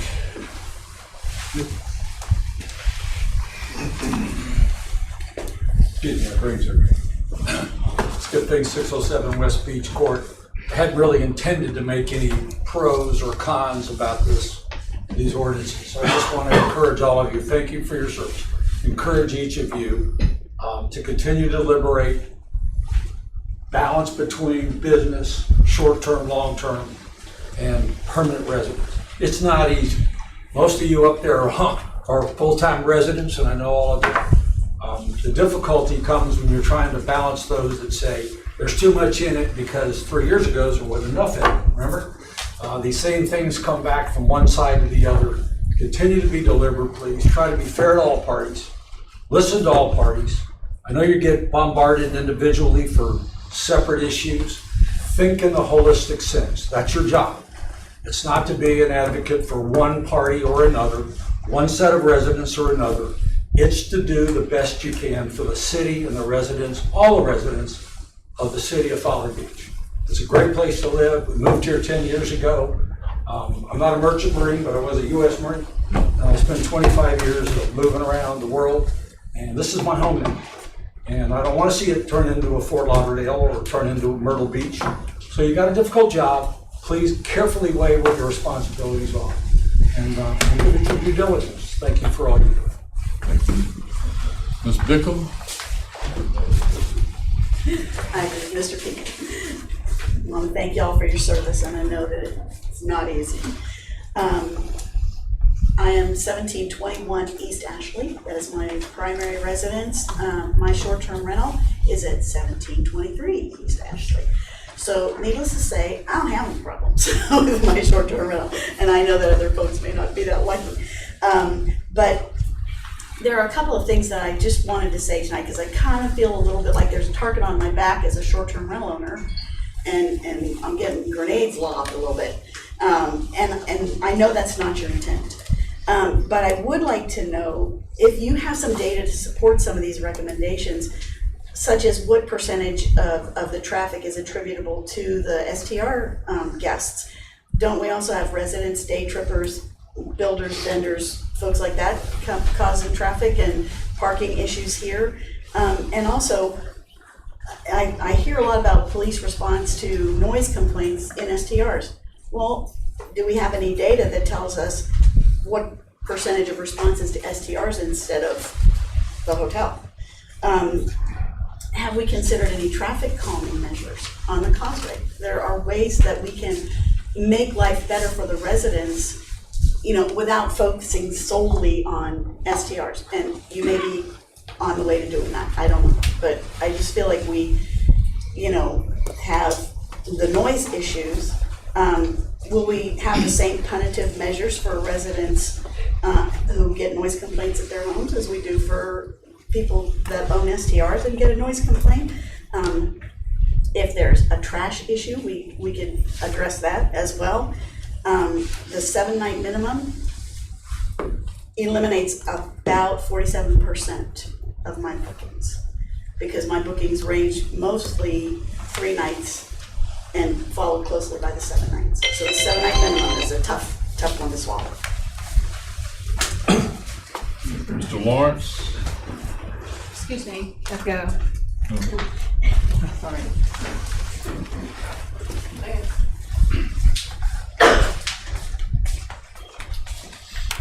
I'm Stratton Lawrence, 908 and 912 East Ashley. Through hard work and good luck, I've got properties out here, and I'm trying to raise my 2 kids here. And I've had a pit in my stomach for months over this. 7 days feels like a move to land on 3 when there was a pushback on that. We need the 2-night rentals in the winter. The 2008 property maintenance code concerns me. Old houses that are 80 years old, if they can't be rented, they'll get torn down, and we'll get houses that will change the nature of Folly Beach. I think we could fix this by not allowing new licenses for homes owned by LLCs. Those of us that are on the ground can get umbrella insurance. That will stop the hedge funds from buying up houses on our beach. And accessory dwelling units would help fix the long-term unit if they're only allowed for that. We kind of did vote on this in April, but on behalf of a lot of families that live out here, because this is bedtime, it's a sacrifice for me to be here. There's a lot of my friends that can't be here right now. The text and the fear over the last months about how we're gonna be able to stay here if this happens. There's maybe a recession coming, discretionary spending is down. We could always get a hurricane.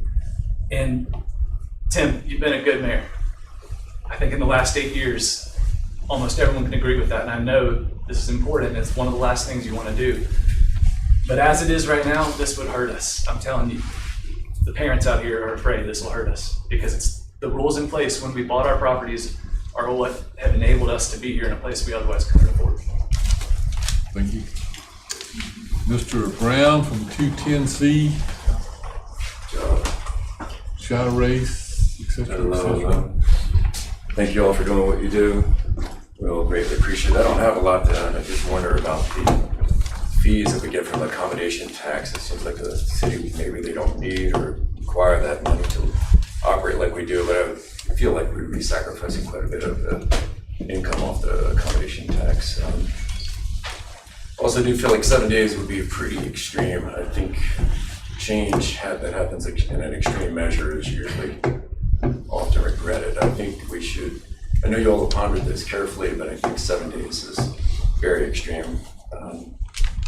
And I also feel that people, I screen my properties I only have 2, but I screen them very diligently. I had 2 inquiries today that I turned down. Anybody that rents from me, I ask them before I rent to them the approximate age of everybody staying there and their intent of visiting, and I don't have a hard fast rule, but if I feel it's gonna be a party that is a group that's not gonna be good for the community or be damaging to the property, I turn them down. I think property managers need to be held more accountable. I think these large properties that have big parties, I think that's the problem for everybody overall. I mean, if I rent to 4 people and they're quiet, how would you know they're short-term rentals? You know, maybe you and 3 other people could be just the same as people that live here versus short-term rentals. So I think if we screen people really well and rent to good people, you're going to be exceptions to it. I've had exceptions, but it doesn't have to be as extreme as we're looking to change. I think we just need to hold those parties that are out of control, those property managers more accountable. I think that's where the biggest influence will be in my opinion. But I want to thank you all for what you do. And Aaron, I think you did a great job. Thank you, Mr. Culpepper.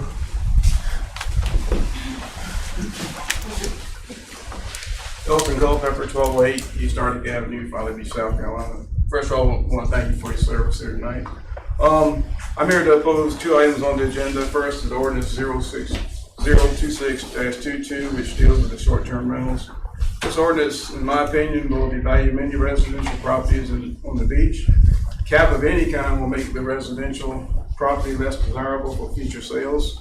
Some would say I feel that way because I'm a realtor. But the real reason is this is the main investment that my wife and I have. This house that we actually have here at the beach. I'm very fortunate, along with my wife. We are a country boy from Walboro, South Carolina, with a high school education that is well invested in different investments, and has also been blessed with a business sense by God. I always try to treat people with respect, and everyone with respect, whether they agree with my feeling or not. I understand that noise is a problem for some residences. It appears that a majority of complaints about the noise normally come from the first 3 blocks from Center Street. If I lived in this area, I would feel the same also. And there's reasons for that. We know that Center Street is our commercial district. But also, we have a lot of day trippers that come down to Folly Beach. Whether I say day trippers, they also come at night. And they get very intoxicated while they're here. So if they came by my house and did some things because they want to use the restroom there and such, I would feel the same way a lot of these people do on the first 3 blocks. But this ordinance doesn't do anything to address any of that. We already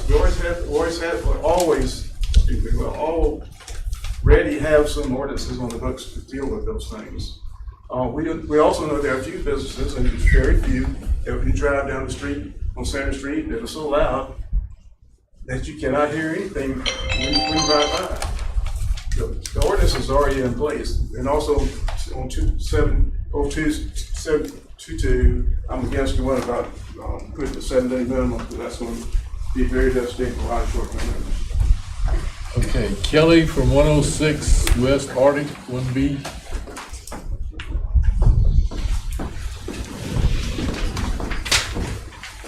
Hi, good evening. Thank you guys for being here. My name is Kelly Gallatin, and I'm a property manager licensed in South Carolina. And I'm here on behalf of my clients. I used to live on Folly Beach, and I loved it. But I will say this, it's hard to live on Folly Beach, because you can't afford it. But one day I hope to be able to buy a property on Folly Beach, and I would like to rent it out. And that's what my clients are doing. They're from all walks of life. They've had properties here for 30 years. It's been their family, and they want to keep doing it.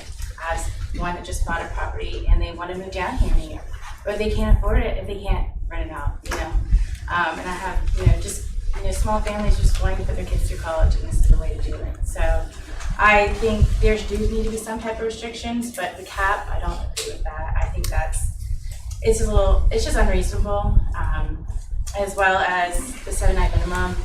That would be really hard because, turnover days are going to be Sunday, Saturday, Friday. That's just going to increase your traffic. It's just going to make it a lot harder for people to get out here. And when you're having everyone on the island come out on those 3 days, you're going to be sitting in traffic for 2 or 3 hours. So, and that's also going to, turn people away from renting out here. If they can't come for a 3-night weekend, they have kids, they have to go back to work, they don't have to be able to afford it. So, that's going to really hurt the businesses as well. So, just something to think about. Thank you very much. And last but not least, Mr. Jackson.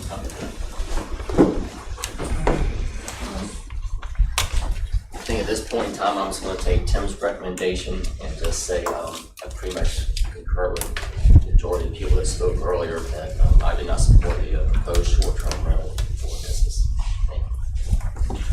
Okay, thank you. So we're going to new business. In ordinance 26-22, the ordinance establishing a cap and a number of non-restricted rental licenses applicable to property taxed as non-primary residents. Now, first reading, have a motion for approval. So moved. Do I have a second? Do I have a second? I'll second it for this debate, discussion, and vote.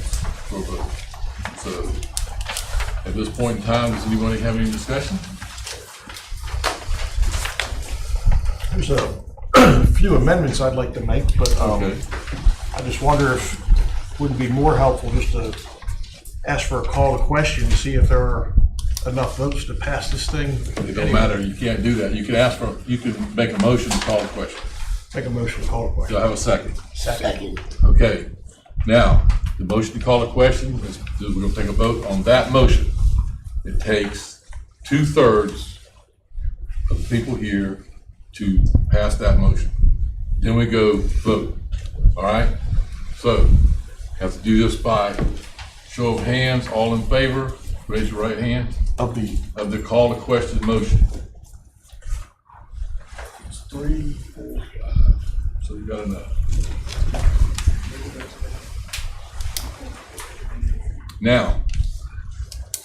Now we're going to vote on ordinance 26-22 as written. Other question? Excuse me, voting on it as written or we're? Voting on it as written, you call the question. Okay. Just vote as written. Okay. Mr. Grooms? Yeah. Dr. Hope? Yes. Mr. Ellis? No. Mr. Rich? No. Mr. Farley? No. Mr. Barker? No. Very good. Mayor Goodwin? Yes. Ordinance fails. Ordinance. Cut it out. Ordinance 27-22, ordinance amending the Folly Beach Code of Ordinances, Chapter 117, short-term rentals by changing the requirements for business licenses and rental registration permits for short-term rentals, amending the violations subject to rental strikes, and lowering the number of strikes required prior to the initiation of license revocation. First reading, have a motion for approval. So moved. Have a second? Second. Discussion. I make a motion, we postpone 27-22. Second. Reason being is we were just given this information a few days ago, and it has greatly changed from our last work session. We asked for a work session as to hammer out the details in an informal setting. We were not granted that. Instead, we were to be here at a voting meeting, and this has changed greatly from what we were introduced. And I really think it's going to take more of an informal setting for us to weed through some of these, or else it's an all or nothing. And it's going to be really hard to get an all or nothing as it's written. Well, I disagree with you because that's what debate's for. It's not all or nothing. Now's the time. You guys have just gotten used to work sessions. The way councils work generally is you get an ordinance or you get a resolution. You come in and you debate it in open session where everybody's sitting here so they can all hear what you got to say. Mr. Boyd would say this, they never had work sessions when he was on council. 99% of the time I was on council, we didn't have work sessions. So to say that you just got, hang on a second, to say that you just got something without a work session, and I only had one council person, you, ask me about a work session. So we didn't ask for one. I just put it out there. Okay, so. Well, the reason, I have the floor now. Hang on a second. I had a motion to postpone. Did you get a second? Yes, sir. Okay. So the reason, called a question on the last one was because at the last work session we talked about, there was 4 people that said we should do this stuff and postpone the hard cap. That didn't have anything to do with that. That was the result of the last one, but it still ended up on this agenda, even though there was 4 at the last meeting that said we should do that later and we should do this. But at a work session, you don't vote. I'm not debating, I'm just making a statement. Well, at a work session, you don't vote, so you can't vote to do away with it until you come back to a meeting. But it seems like most of the ideas we had last time either didn't show up or they changed for this ordinance reading. Well, we're back to postpone, motion to postpone. Any other discussions on postpone? Mr. Pope? Mr. Ellis? Yes. Dr. Houghton? No. Mr. Grooms? Yes. Mr. Farley? No. Mr. Parker? No. Mr. Rich? Yes. Mayor Goodwin? No. Motion fails. Okay. Motion. All right, so we're back to discussion. Any discussion? Yeah. I make an amendment under, let's see which one we at. Wow, there's a lot of letters and letters here. Letter O, the inspection report, that we knock out the 2018 property maintenance code and just keep it to the presence of smoke alarms, carbon monoxide monitors, fire extinguishers, etc. Second. I've heard time and time again that 2018 property maintenance code is absurd and goes way beyond. It's more for new construction than trying to do a maintenance report. They can't get inside the walls to check things. You can't test structural ability. They can't do that. And if we do require that, then it's going to put us into a more litigious situation if something were to happen than just a basic, do you have your smoke detectors? Do you have carbon monoxide? Do you have this? Do you have that? We don't need to go that far. We should really keep that simple. So, to the code, I would say that having the building inspected is not a bad thing by a third party. This would not be done by the city. This would be a third party inspection. We just had a set of condos closed down because of, I'm not gonna say the property manager didn't do a good job. I don't say as a problem showed up. The property manager probably didn't know about it until the pieces started to collapse when it broke out, and they had to relocate everybody that was in that complex. So just to say that somebody might not see something, definitely a property manager probably won't see something like that going forward. But anyway, so back to your motion. Let's get the words right. So an inspection report completed within the last 12 months verifying that the property has smoke alarm. I mean, how do you want to say that? I mean, I'm fine with everything else, but I want 2018 property maintenance code taken off. This is the kind of stuff that would have been a lot easier under work session conditions. Well, you're making a motion, so you know, how do you want it to read? I want to take out 2018 property maintenance code inspections. Everything between verifying and including or not including. Okay, Councilman Rich, would you like to strike everything between verifying in the presence of smoke alarms. That's what he said. And all the rest of it's good. What's your motion? I'd like to make a motion to amend the amendment. Hold. All the rest of the words good with your motion on the next page? For now. Okay. There's gonna be about 50 of these, so everybody get ready. So who's second? Mr. Cornell. Okay. So on the motion, discussion on the motion. Discussion on the motion to amend. I'd like to make a motion to amend the amendment. What you got? No inspection, but at the time of registration, you just verbally verify that you have that stuff. Well, let's do that separate if you don't mind. Because this is gonna be all or nothing ordinance, I think you need to be real careful when you take these amendments as basic as they can to make sure they're getting approved. Because I hear you, but if that doesn't get approved, I want this to get approved. Does that make sense? So you're not, do what? Sounds like a separate amendment. It is. That's what we're doing. That's what he just said. He's not agreeing to change his amendment. So back to the amendment that Mr. Rich made, taking the words verifying to the presence of smoke alarms out, excuse me, the number O. Got it? So how's it gonna read? It would be an inspection report completed within the last 12 months verifying the presence of smoke alarms, carbon monoxide monitors, fire extinguishers, the number of bedrooms, the number of parking spaces, certain structural elements, the division of trash receptacles, the posting of address and house numbers, and the posting of rules and regulations, and if present, the sprinklers are operational. And just for clarity, that is something they fill out on an application. That is not something that the city does. It doesn't say anything in there about who does that.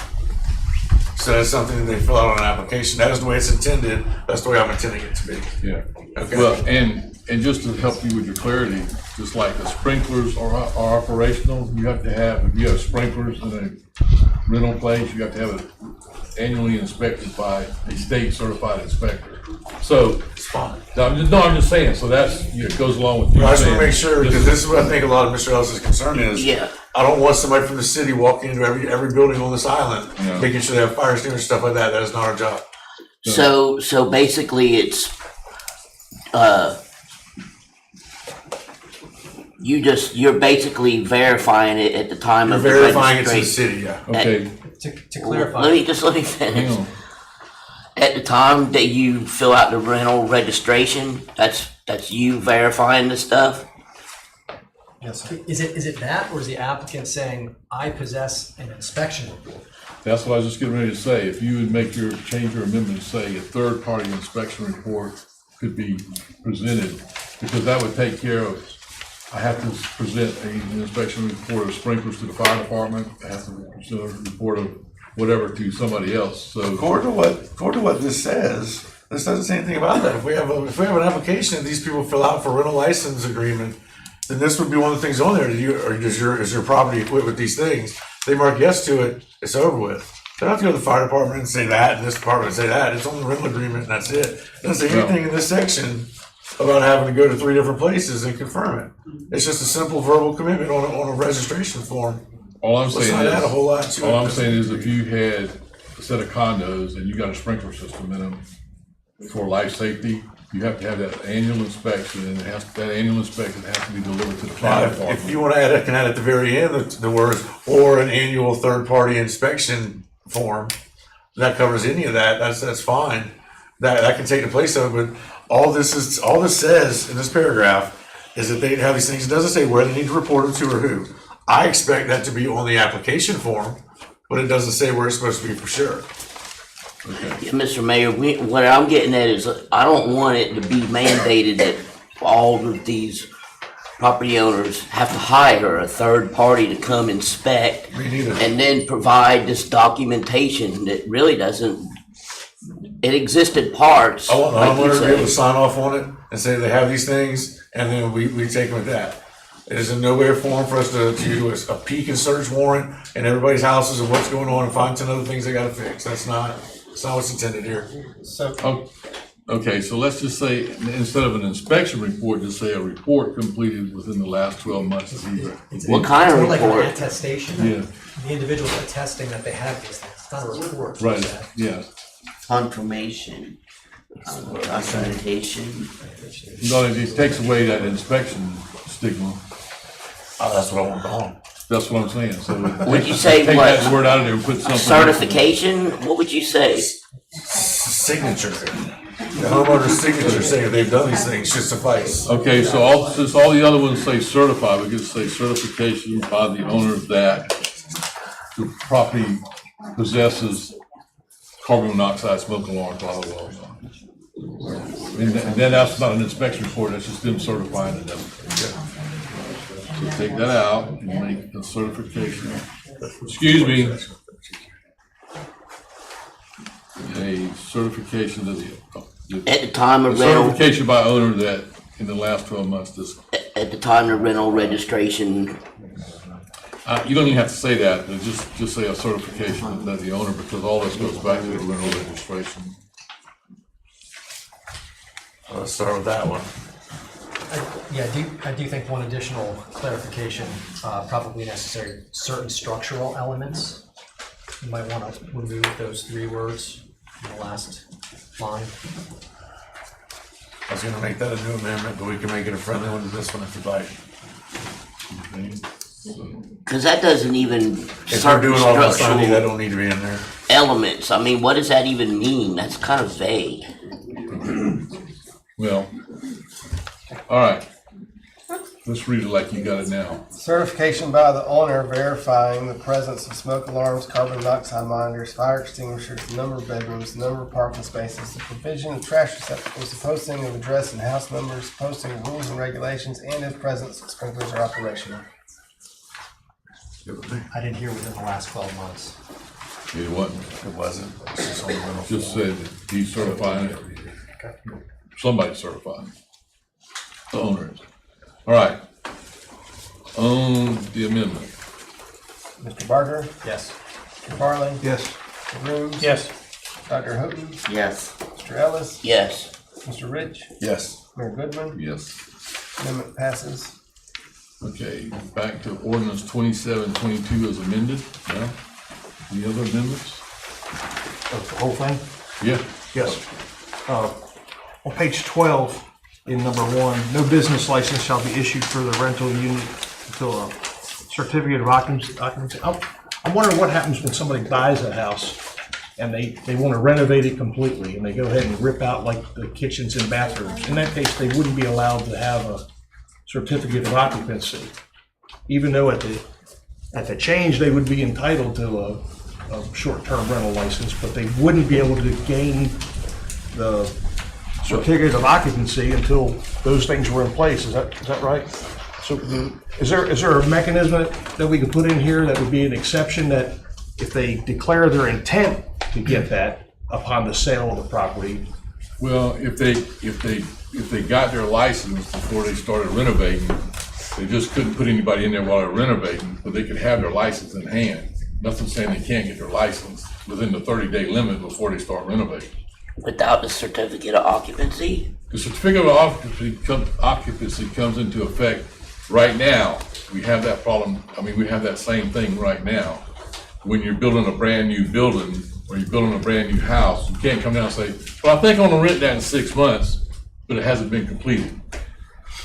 That's why this was put in there. Could there be an instance where you're buying a house that's, I'm just trying to think of exceptions here that I would like to see some kind of mechanism that for something that's out of the norms, there's a way to ask for an exception. If you buy a house that lost its certificate of occupancy and you're gonna buy it and you're gonna completely renovate it, maybe like the ones on the beach that were almost condemned, and we encourage people to go ahead and reinvest and do that, they wouldn't be able to get this license. But what you're saying, it just seems there ought to be a mechanism for exceptions for those that fall out of the normal. Because there's time limitations under F. Well, hang on. It's very complicated. What are you saying under F what? Under F, all these time things like failure to obtain a rental registration permit within 30 days of renewing a business license. Well, that's renewing, and you already have a business license, so that's, you know, you got a timeline when you're supposed to renew your business license, and that gives you another 30-day window afterwards. And I can't describe every possible instance, but it just seems to me that sometimes there are special circumstances that come up, and we should have an appeal process. I mean, or Joe, does that already exist? I mean, is that in some other code somewhere that I'm overthinking this? And I don't even know, the timing issue seems to have gone away with out of cap, I guess. Yeah.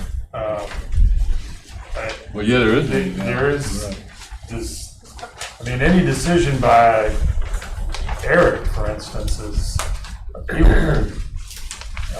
But you're not gonna get very far. I mean, this is a pretty bright line rule, admittedly. I don't think we're saying that you've got to find the original certificate of occupancy. That's what you're doing now. For a house that was built 30 years ago. No, I think you just answered his concern. Your concern was thinking about if you only had a certain time to get a business license with a certificate of occupancy. Now there's no time limit, just like it is today. So you just have to get your building completed and your certificate of occupancy before you can get a business license. Well, But you gotta get the business license before June 1st. No, not if you don't have the business, you don't. You can get the business license anytime you want to, a brand new one. He's talking about a brand new business license. So if you already had a business license and you wanted to improve your property, You keep your business license, but you just can't rent it until you get through renovating it. So when you start tearing your house apart, you don't have a bathroom because you're renovating the bathroom, you can't rent it, but you don't lose your business license. if down the road we revisit the first one, the one we just did, this will be something we have to revisit. Then you have to remember that later. Okay, that's fair.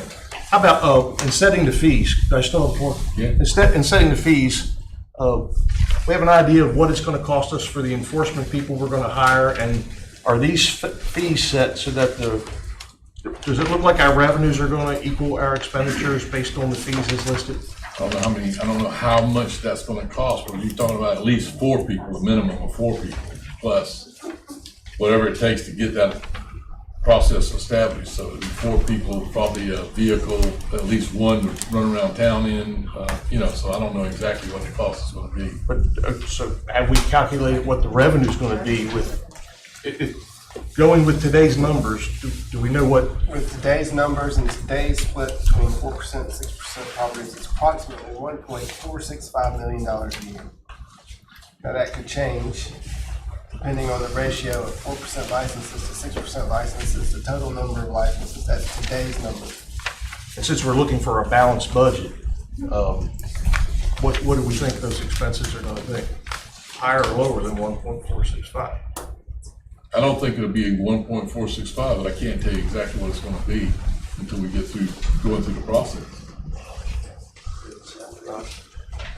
I'm not sure that we need to have excess revenue is what I'm saying. Maybe we look to adjust these fees so that they equal our expenses or come to balance the budget. Well, in the end, next year, when you're looking at the budget, you can do that. But haven't we done any projections now about what we want and how much a vehicle costs and how much we would pay these people? We haven't done any projections any further than we know it's going to take at least 4 people. Now, where you start out, where you end up having to go to on a scale for wages and all that, we haven't sat down and figured all that out because we didn't know if this would pass or not pass. So after the first reading, will we go back and do that before the second reading? Probably not, because the second reading will be in a week. We haven't done any type of report that quantifies how much we're gonna need, how much these people are gonna need, and in my opinion, I think that establishing 4 full-time employees is too much. I think there's gonna be a lot of downtime because it's seasonal. I think that when you when you establish a full-time job position, that's a huge investment in somebody that's gonna come with the expectation of full-time employment. I think we're growing government too big, with no report or any type of written report to quantify why and how we're gonna do it. We talked about how you would do this, so you'd have, like, one person's gonna end up doing computer work completely, just chasing these advertisements and chasing these licenses. I mean, you already eat up a person's time now doing it, and they're trying to do it piecemeal. If you have people working daytime and nighttime, following noise complaints and complaints for short-term rentals, for code enforcers, there'll be code enforcers for civil. It's gonna take at least 3, if not 4, to cover the shifts. Because time you have vacation and sick time and days off, that's what it takes. I mean, just like hiring a shift of policemen. So how many noise complaints do you think we would have in one night that we keep? Depends on what night it is. Somebody, I mean, there's already laws on the books about noise complaints. I'm not saying there's not a law in the books, what I'm saying is you're changing the laws from a criminal law to a civil law, so you could have a code enforcer do it and not tie up to 2 or 3 policemen that are working chasing noise complaints. So, I don't know, some nights there's not many noise complaints, some nights there's a bunch of noise complaints. Have we thought about maybe using some of the funds to get, like 2 certified officers? Just give the police department more resources and manpower? No, but if you do that, now you're talking about a lot more money, but. Right. And then, again, we talked about trying to go the other way, to go more civil violations than criminal violations. It costs a lot more to hire a police officer than it does a code enforcement person. You're right.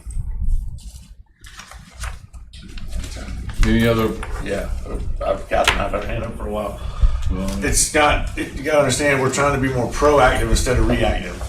And that's one of the big things that we've been catching emails about. Just to counter your point, I want to say something to both of y'all. Hands been up for a minute. We came last time with our one work session on this.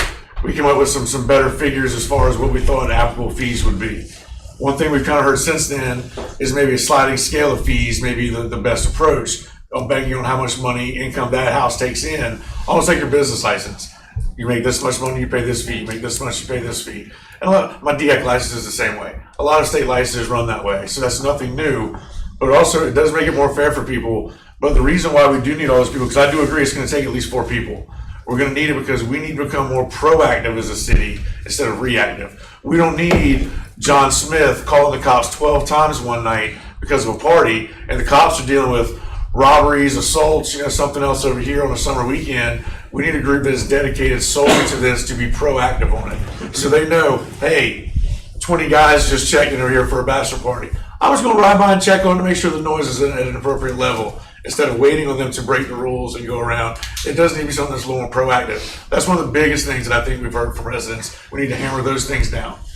So that's why I do think we need more. I agree with you. I mean, I'm addressing both y'all. I'm sorry. I think a sliding scale may be more necessary than the standard fees we put in. But to Mr. Ellis's point, that's why we're going to need more people, because we need to be more proactive instead of reactive.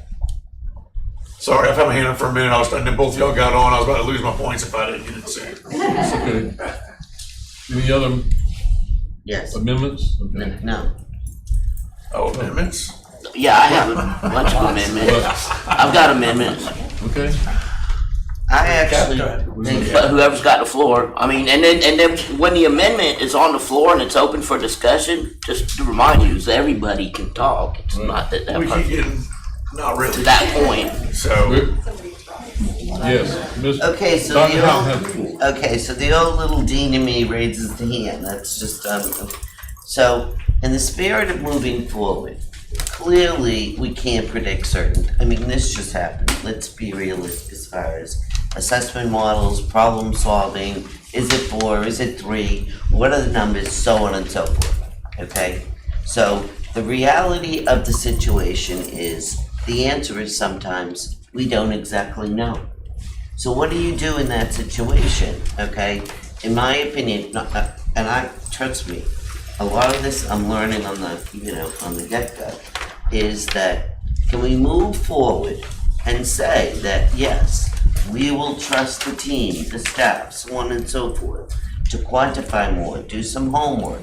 We meet next week and actually have something specifically to either continue to debate and analyze, because this is a long-term, never-ending process, which is great. I love that it's a process.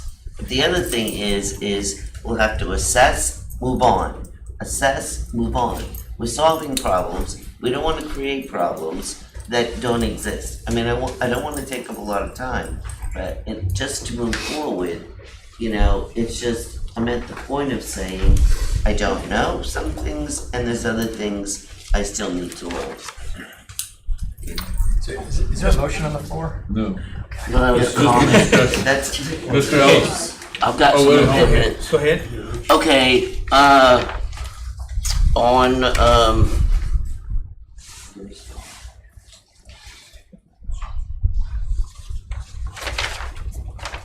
on violations and penalties.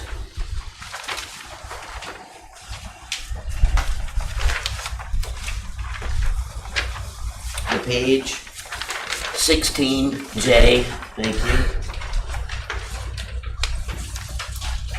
I've got a question for clarification and then an amendment. Offering a short-term rental in the residential single-family district for fewer than 7 consecutive nights. Just to clarify, that's not in the commercial, which would be, like you said, the 3 blocks, and then the multifamilies, like the condos. Correct, only apply to the residential single family.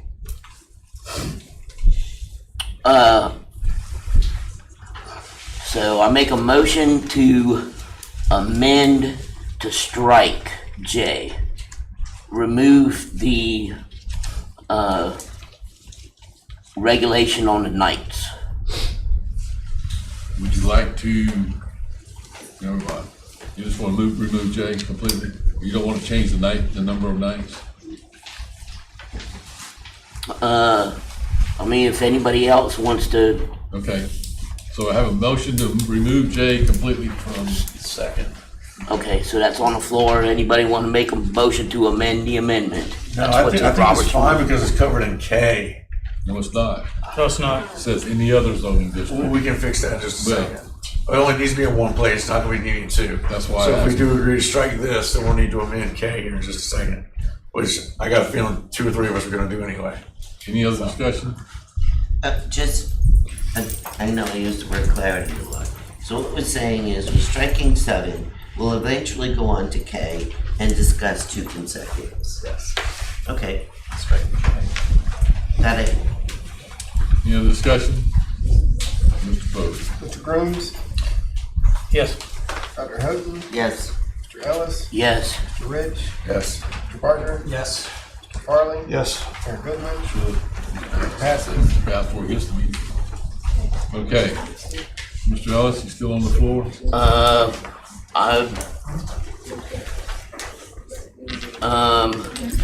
Let me ask a question about S. Failure to install or otherwise maintain a noise monitoring system in a short-term rental after being required to do so. And this is kind of with the rest of the things. Are we gonna put language in here that says the occupant? I mean, it doesn't count for the owner. What? So it doesn't really separate the owner from the occupant. So in other words, these penalties and offenses are based on the occupant, the renter, not the owner. Not necessarily, because this is if they got a short term, if they got a noise ticket and the judge found them guilty, they could come back and say, okay, I'm going to fine you $150, but you got to put it in a noise monitoring system in that rental, because we've had a problem before. So if they don't do it as required, that could be a requirement. If it's the owner, they got to. noise. So, Councilman Ellis, first, on page 18, in the strike system, the third strike, sorry. We're, in item D, it says any violation of noise ordinance would result in the requirement that a noise monitoring equipment must be installed within the unit. And that's a requirement to the owner, and that's covered in number 2, penalties on page 17, item C, which says that strikes can be assessed upon conviction of an owner, agent, occupant, or guest of the property. Okay. So that number S applies to an action that the owner would be required to do. The failure by the owner would result in a strike. Can I keep going on, I mean, I'm not sure. You can make a motion. Okay, good. I'd like to make a motion for K. Okay, so I know there's been debate, different, is it 3 nights, whatnot. I think we should go with 2 nights, approve K, and move forward. That's my motion. Friendly motion, you gotta take out other than residential single family. I'm as friendly. You take those words out, that puts 2 nights all over. I don't know why. I'm fine, that's That friendly. fixes what we started a second ago with I. Right. Yeah, David, make it. I'll second that. Well, which is to say, if you had a property in the downtown commercial district, that's not a motel, hotel, inn, bed and breakfast, it's residential, single family, residential, multifamily. Those couldn't rent for a single night, even though they're on Center Street. Understood. Yeah, so. Hotels can rent for 1 night. Motels, inns, bed and breakfast, Yeah. all of those. Yeah. But there are others that exist today on Center Street, immediately off of Center Street. Well, they would rent for 2 nights. I think that was a compromise we had after our work session, Mr. that everybody was fine with. Mr. Ellis? So, I wouldn't have it like that. I wouldn't restrict the commercial to 2 nights. I would allow them 1 night if it's a short-term rental. So, yeah. I mean, I agree with you. I'd like to hammer it out in a work session, but, you know. So my preference for K would be for it to read, offering a short-term rental in the residential single-family district for fewer than 2 consecutive nights. But you'd have to get That sounds like. Catherine Houghton to Dr. Houghton. I'm totally friendly, that's totally fine, and I totally agree. I'll second that. Okay, so. So that says residential single family, 2 nights, commercial district. Cut and dry. Well, So, not really cut and dry. And that's for me right this second. I'm sorry, for clarification, the friendly amendment to the amendment would make it offering a short-term rental in the residential single family for fewer than 2 nights, the violation with no restriction on nights in any other district. Correct. Repeat that again. It would establish a 2-night minimum in the single-family residential district and no minimum in any other district. Before we have a loophole here, we got residential single family, where else are there short-term rentals, so we don't come up with this obscure section? 2-family residence, what would be the district I live in? Well, I mean, because that's what I don't want to miss anybody, then all of a sudden there's an exemption there for somebody that's not signed. That's why I said just keep it cut and dry. 2 would have been my preference, make it easy, but Center Street 1 night, I'm fine with Center Street 1 night, but I'm not fine with, oh, you can do it right here, but your neighbor over here, you can't do it, you know? Like, Bill can't go Bill can rent for 1 night. Center Street, you're talking about downtown commercial, Center Street. Right. That's what you're thinking, okay. That's only 1 street, so anything back here or back here, the way that Mr. Folly just said, multifamily zoning would be anything like right behind the Crab Shack or right behind City Hall would be multifamily zoning. So then are they gonna be 1 night or 2 nights? Are those included in the new overlay district? So that's what we'd have to say. We'd have to say the new overlay district would be allowed 1 night, but everything else would be 2 nights. Is that not right? Because that would be just the Center Street facing If property. the intention is just for Center Street, you would need that language. All other zoning districts includes residential multifamily, which would be our off-island condominium complexes, Island Commercial, which are all the multifamilies along here, the second block of the first half. Marine Commercial, which is the marina. I mean, when we went through this at the last work session, I think everyone's going with okay, and this was everywhere, was we worked from 3, we said 1 wasn't quite there, 3 was too much, we settled on 2.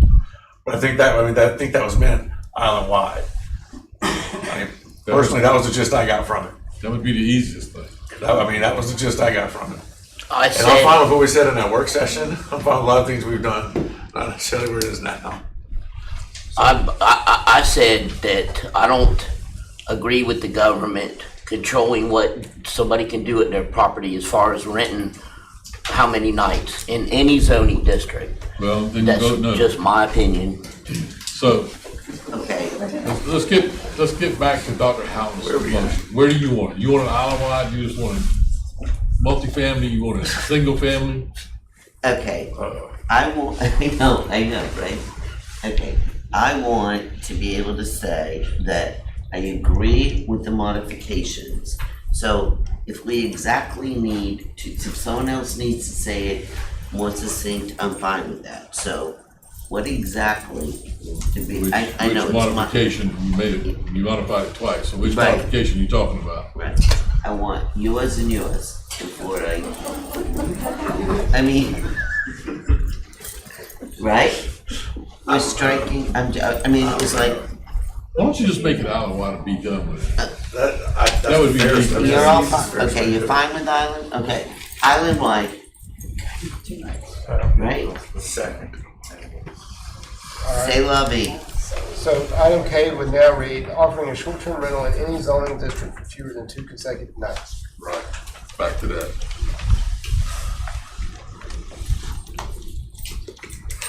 Any other discussion? Mr. Pope? Mr. Rich? Yes. Mr. Parker?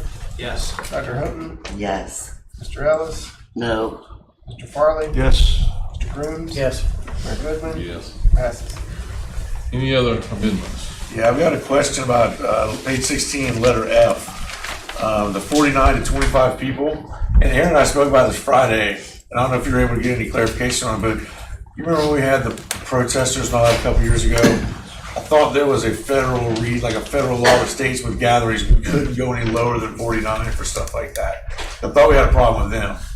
And I just want to bring it up. I'm not saying I'm opposed to the 25, but I thought there was like a higher law that we couldn't go around, and it came to our faces when we tried to do something about the flag protesters, and we couldn't do anything. I wasn't able to find anything for private property, but I don't know if Joe knows. Is that what it was? Public property versus, I know it was with the gathering and federal law, I'm like, we don't need to mess with that. What we could do and couldn't do it, protesters on public property. But on private property, we're okay to say that.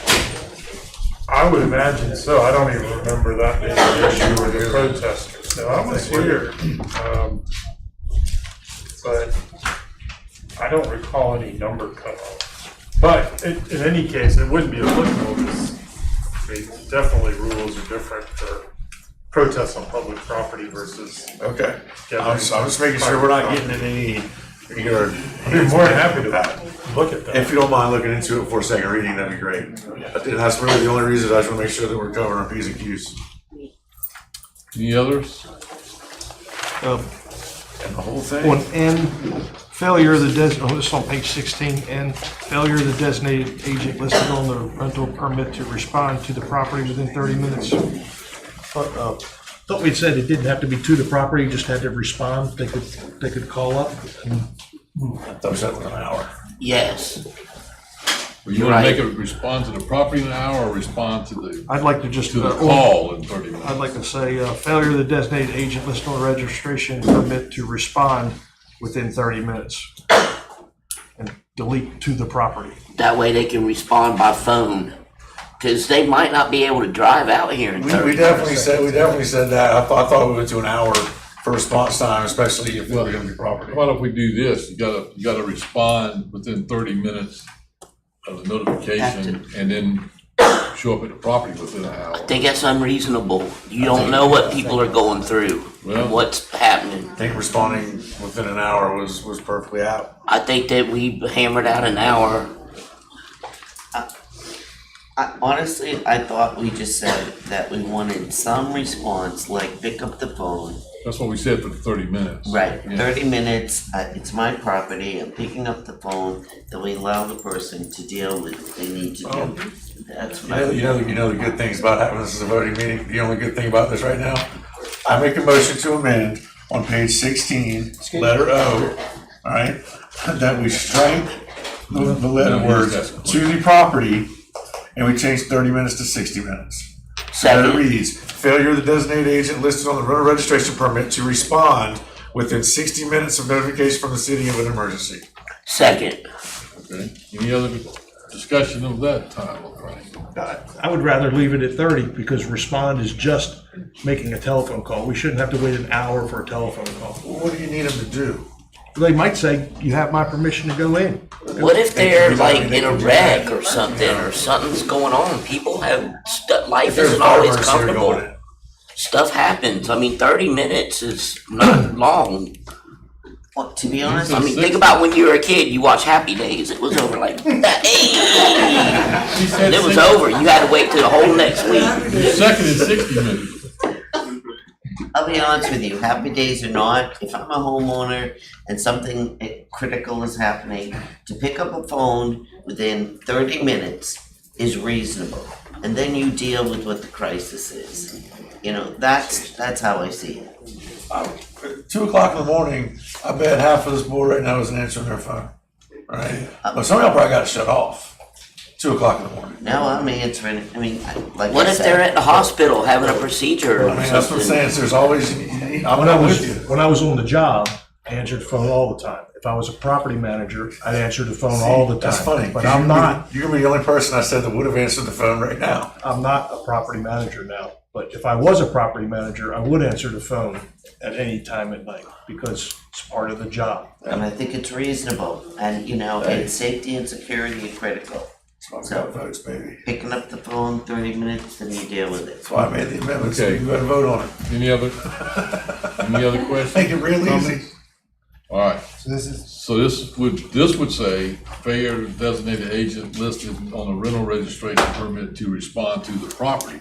Was it 60? No, I struck respond to the property. I said respond. I thought you said respond to the property. I struck to the Okay, property. respond and within made it 60 minutes? Yes. Okay. Dr. Houghton? No. Mr. Ellis? Yes. Mr. Rich? Yes. Mr. Rooms? Yes. Mr. Farley? I'm not gonna fight over 30 minutes, yes.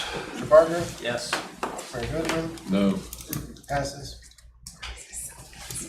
because I feel like Dr. Holt, I think you can pick up the phone and talk to somebody. I mean, Let me ask a question, please. You're not doing anybody any favor. Let me ask a question. And Aaron probably's got the answer easier.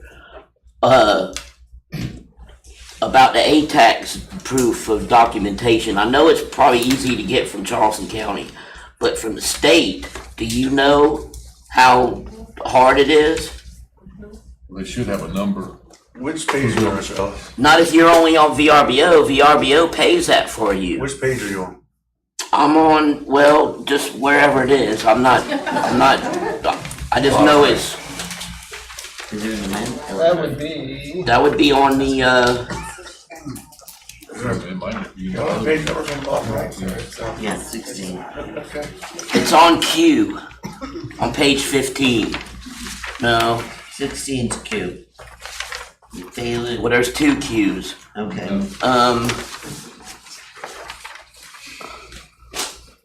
For some people that rent and they're only on VRBO platform, I'll tell you that VRBO pays all the taxes, remits the taxes for the owner. And most of the owners on VRBO, they don't know their state account number. If VRBO pays the taxes, VRBO can provide them that number? Have you ever tried to talk to VRBO? It's hard to I have not tried to communicate talk with to them. I have tried to confirm that not the on owners this. are paying their accommodations taxes. And even not. with Charleston County, it's difficult to call and get a specific number. Page 14. L&M, Charleston County accommodation tax number, and a South Carolina Department of Revenue tax number. payment of prior year sales. See? Seems like you'd have to have something in your possession as a owner when you go to do your, a little bit of paperwork that you send to the federal government every year for the IRS.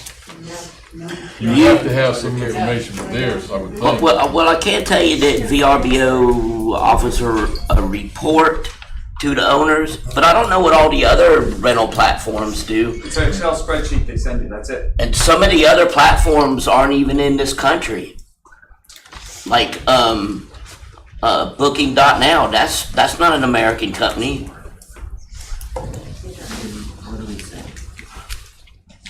All I'm saying is I just want to make it more user friendly for the owners. So do you have an amendment? I don't know. I mean, I would amend it to make it, but I don't know what amendment to make. On Q. That makes sense. No, on the on page 14. 14. M is what he's talking about. 14M. Okay. 14M. Okay. I think that the county would be pretty easy. And I don't know about the other. I mean, I'm just trying to make it easy, user friendly for owners. Would you accept proof of accommodations tax payments and leave it up to, rather than a specific form of it, just proof? Yeah, I would do that, proof that it's been paid without having to come up with a account number right from South Carolina Department of Revenue. Because you can probably get a report from whatever platform you're on, and if you do it yourself, then you've got that information yourself. Okay, Mr. Ellis, to get to your question, so you're on page 14. Why don't you just make a motion to strike with the letter M and leave L in place, because you can get your Charleston County accommodations tax number, Charleston County. Okay, I make a motion to amend to strike M. Second. Any other discussion?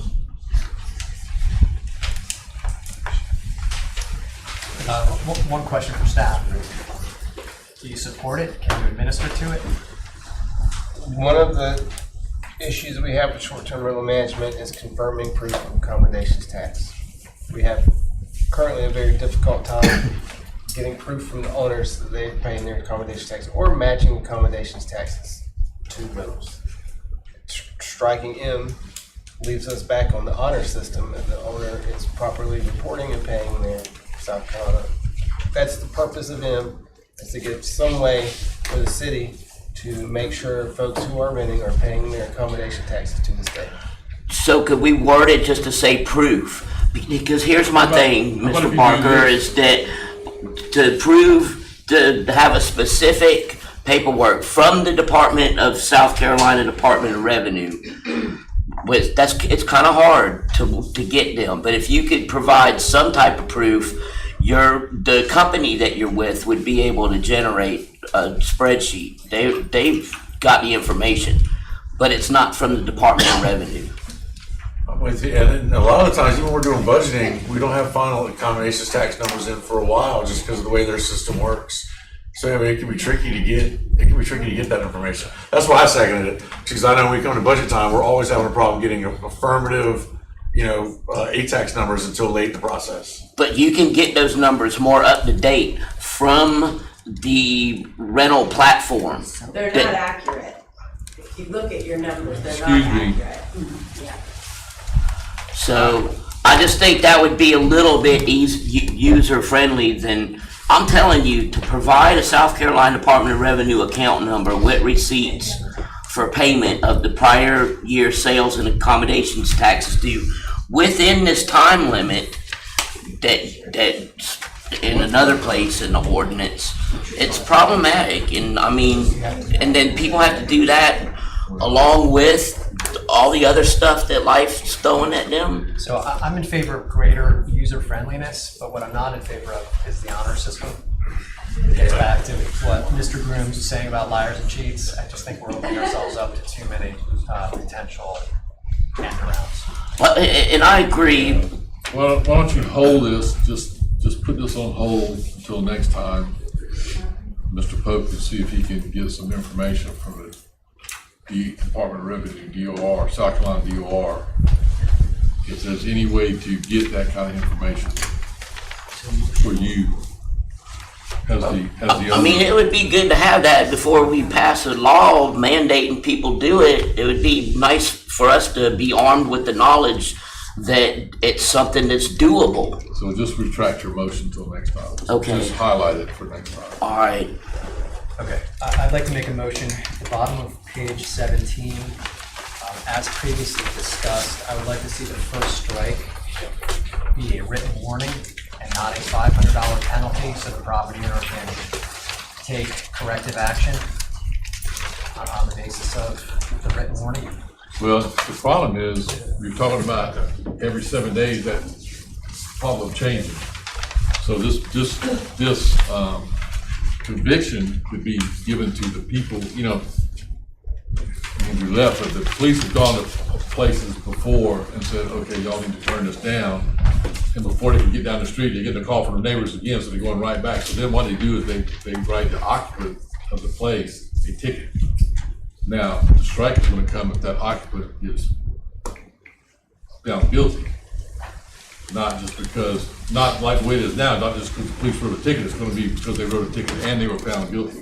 So to say just a written warning, you know, because that problem is gonna change every 7 days, 3 days, 2 days, 2 days now, it's gonna change every 2 days now. So what I'm envisioning is that code enforcement responds to a complaint, issues a ticket, the ticket is adjudicated by the magistrate. On a first strike, the magistrate would issue a written warning. Would issue a strike. The magistrate will not. Would issue a strike, but the that has no magistrate will monetary issue penalty. either a conviction or non-conviction. And the information about a strike would have to come from the city. It wouldn't come anything from the magistrate. Yeah, we can't control what the municipal judge says, whether someone's guilty or not, nor can we control what fine he'll impose. I mean, we can charge someone, but the town, the city doesn't control the judge's decision. Okay, so we're establishing that the judge can charge no more than 500. That's a state law, I believe. That's a state law. Okay, so we're saying we're referencing back to state law and a fine not to exceed $500 at the discretion of the judge. Could we not plant the seed with the judge that our preference would be? I'm not. I'm not going to jail for that. They're not any monetary penalty. So, Mr. Berger, Councilman Berger, there is no monetary association with strikes. Strikes are issued post-conviction. The monetary charge is for the ticket written for the violation. The strike itself is sent after a ticket for $500 is written to someone for doing something. Then a strike comes. The strike itself is not a ticket or a judge or a monetary thing. It's saying someone at your property got a ticket and was convicted. The ticket itself is for the specific violation, and that's what's the $500. So if it's a noise violation, the occupant gets a $500 ticket, is convicted, the owner gets a strike, but the strike itself, there's no monetary penalty for the strike. It's saying someone at your property was convicted. So the strikes themselves aren't monetary or tickets. I'll withdraw my motion. All right, any others? Page 15, just so we don't have a scrivener's error later, on the Red C, it has to do with the agent is required to respond to the notification from the city within, that should probably be 60 instead of 30. I don't think it needs a.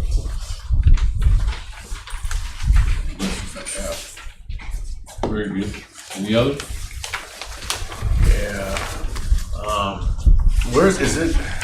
And I guess any kind of appeal process, because it's not listed here, that would just be under regular court appearances, because they'd have to be convicted of the penalty in the criminal court for noise or whatever it is by the judges. Then if they're found guilty, we would issue the strikes. So there's no appeal process for that per se. Right, yes, Because sir. they have their day in court and they can get that. Okay. Letter D has me a little concerning, and I thought we left it, the part that says any violation of noise ordinance that occurs on the property will result in the requirement that noise monitoring equipment be installed. Sorry, page 18, letter D, right under the strikes, where it talks about any violation of noise ordinance that occurs will result in the requirement of noise monitoring equipment must be installed within the unit. Last time we spoke about that, I think we kind of backed off that as being a requirement, just said, honestly, what do we care, it's their license. If they want to keep having noise ordinance problems and get their license taken away, then that's on them, that's not on us. But I don't think the city should go as far as to require it. We can strongly recommend it, but I don't think we should require it. Make a motion. I make a motion that on page 18, letter D, any violation of noise ordinance that occurs on property will result in the strong encouragement that noise monitoring equipment must be installed within the units. Strike the whole thing. And we just don't even get that far. I mean, because I do like mentioning the noise monitoring equipment, because I think a lot of people are unaware that that's even out there. But I just don't think we should mandate it. I think we should strongly encourage it, but we don't want to mandate it. Plus, to be honest with you, I'd like to keep it as a place marker, because if it doesn't go that way this time, in a couple of years we have to bite this apple again. That's something we can look at tweaking. Tighten it up. Yeah. So we are striking it? No. No. I'm You take out a requirement, make it strong here. Okay. Yeah. Stronger. Okay. Was there? Have a second. Second. I seconded it already. Okay. Can I make a request just for, so everything syncs up, we would also have to remove S at the bottom of 16. Because that's based on, that's a failure to install a required noise monitor. Friendly amendment, also remove S on page 16. You get a second on Okay. this one? Okay, so we're just gonna remove D and S completely. Remove S and rephrase D. Okay. Yep. Would you go along with requiring it after a second violation?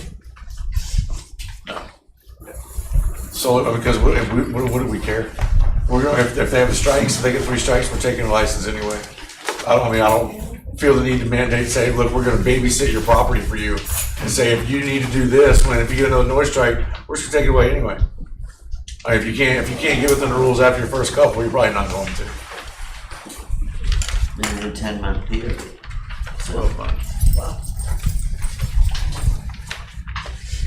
Any other discussion? On that amendment. Yes, sir. In that amendment, yeah. Mr. Ellis? Yes. Mr. Rich? Yes. Mr. Grooms? Yes. Mr. Farley? Yes. Mr. Parker? Yes. Dr. Houghton? Yes. Mayor Goodman? Yes. Passes. Okay. Back to as amended, the whole thing. as Well, amended, some more. there may still be more. No, I just said. Okay. So on 13, page 13, letter D, where I believe this is the first instance we're speaking of parking spaces. The idea behind ensuring there's adequate off-site or off-street parking for the number of bedrooms is a function of resident complaints that properties look like commercial parking lots, or the property's been overgrown in such a way that there is inadequate off-street parking. So to only show to our building official a site plan, it does no good to the tenants, the occupants, when they show up and they don't know where to park and what the rules are. So I do think it's an appropriate first step as part of the registration application to have the site plan. But then I think it's also important for the guests to know where they can park on the property, and absent, guiding them to that, whether it be with a marker of some kind that's tastefully done, I don't see how we're solving the problem. Well, last time you didn't want to have any markers on the property. I didn't say that, The but council, others did. The council as a whole didn't want to have any markers on the property, I so. still think that's a problem we have to solve for, and the site plan alone doesn't get us there. Where these guys, the site plan shows that you can put 1 car per bedroom, basically, on the property, without endangering your septic system, not just the septic tank, but the septic system. It shows us that. It shows City. us that. But It'll there's so show much- the code enforcement people that. But there's so much lost in translation for the people who actually have the cars and Well- are looking for the parking spaces. So if the people who are renting these spots don't want to get a ticket from the code enforcement people, if there gets a complaint because this place looks like a parking lot over here instead of 3 or 4 cars, then that's their responsibility as property managers to let those people know where they can park and where they can't park. Well, the owners definitely don't want people driving on top of their septic tanks. That's their responsibility, You not know. ours. That's what I'm glad that we changed it to where the government's not making you chalk out parking. Okay. Can we add, go ahead. Wait a minute, we hadn't made a motion or anything. I would second the motion. What's that? We gotta make it, we gotta make it first. What were you gonna say, Billy? I was gonna go ahead and make the motion. Make the motion? Yeah. Were you seconding my motion, which I have? No, Bill seconded it. Okay, so my motion is that we, in fact, need to designate on site where the parking is supposed to be. Second. Okay, I would disagree with that, but include it in the site location into certificate, or the, into K, which the certificates listed on any rental agreement shall receive a summary of city ordinances, a parking overlay, and even have it, you could even have it posted within the residence itself, along with the rules and regs. But at least be aware of it. But one thing I think I brought it up at the last work session is I don't want to see parking signs at all these houses or curbs or, you know, these concrete. That's just gonna, I mean, it ruins the. But we're not dictating how it's to be marked, but I think it needs to be marked so renters can come and go, know where to go. And our code enforcement guy doesn't have to carry around 900 parking plans to see if people are parking where they're supposed to be. Only that it be specified. Well, you could for have the it- use by the yeah. tenant. It could be posted. Correct, it could be a placard. It could be a placard, or it That's could on be the counter, posted on in the fridge. house along with the other rules and regs. So if a code enforcer does go by there, he can go check out, okay, we got 6 bedrooms, 19 or 9 parking spaces, and you're taking up 12. So It could here's be a. as simple as a diagram that shows the front of the house where Yeah, diagram, where the big exactly. tree is, and there's showing 2 cars to the left of the big tree. Correct. You don't have to mark the spaces. Do but not the people park who here. are coming Right. here, who have never been here before, Right. know where they're to park their cars. I still second. Yes. Yeah, hang on a second. Okay. So any discussion, any further discussion? Refresh my memory on what this is again. And again, the problem we're trying to solve for here is, and we've heard these complaints as part of the short-term rental committee's study group, is that sometimes you'll see a front yard that looks, or an area that looks like it should probably have a few cars, and they've jammed 12 in there, and I have to live next to that every day. Or they're not using the spaces that they have, they're taking up all of the right-of-way. And we should, again, encourage people to use off-street parking in an appropriate and aesthetically pleasing way without being overly, judicious. So what is the wording gonna be exactly for your motion that was seconded?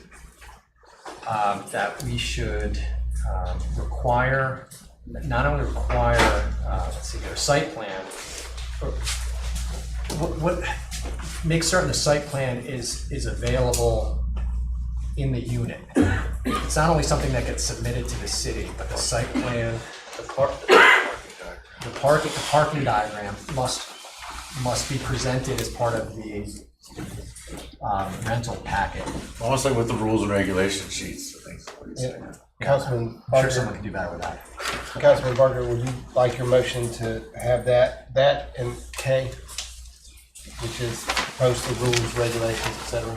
Add parking diagram to K? Yes. Excellent. Excellent.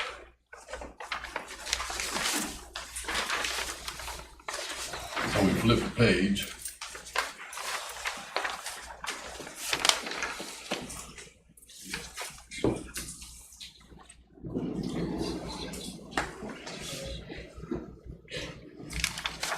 And just. It already says parking.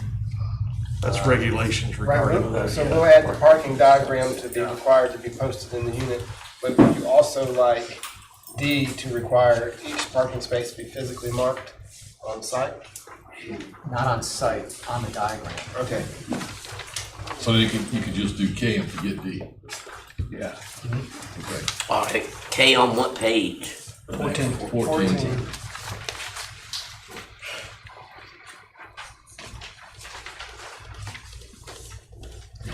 So Aaron, how will that read?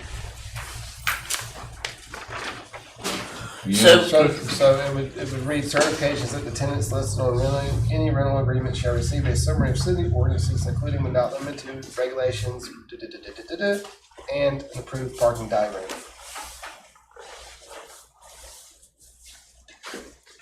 Is that good? Yes.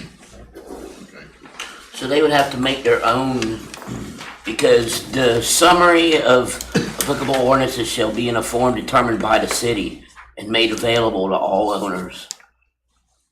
So you're gonna be giving us what?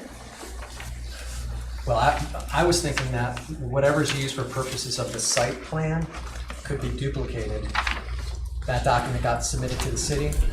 It gets, I don't know, if we can put a seal of approval on it, a stamp, and then it get used in the unit.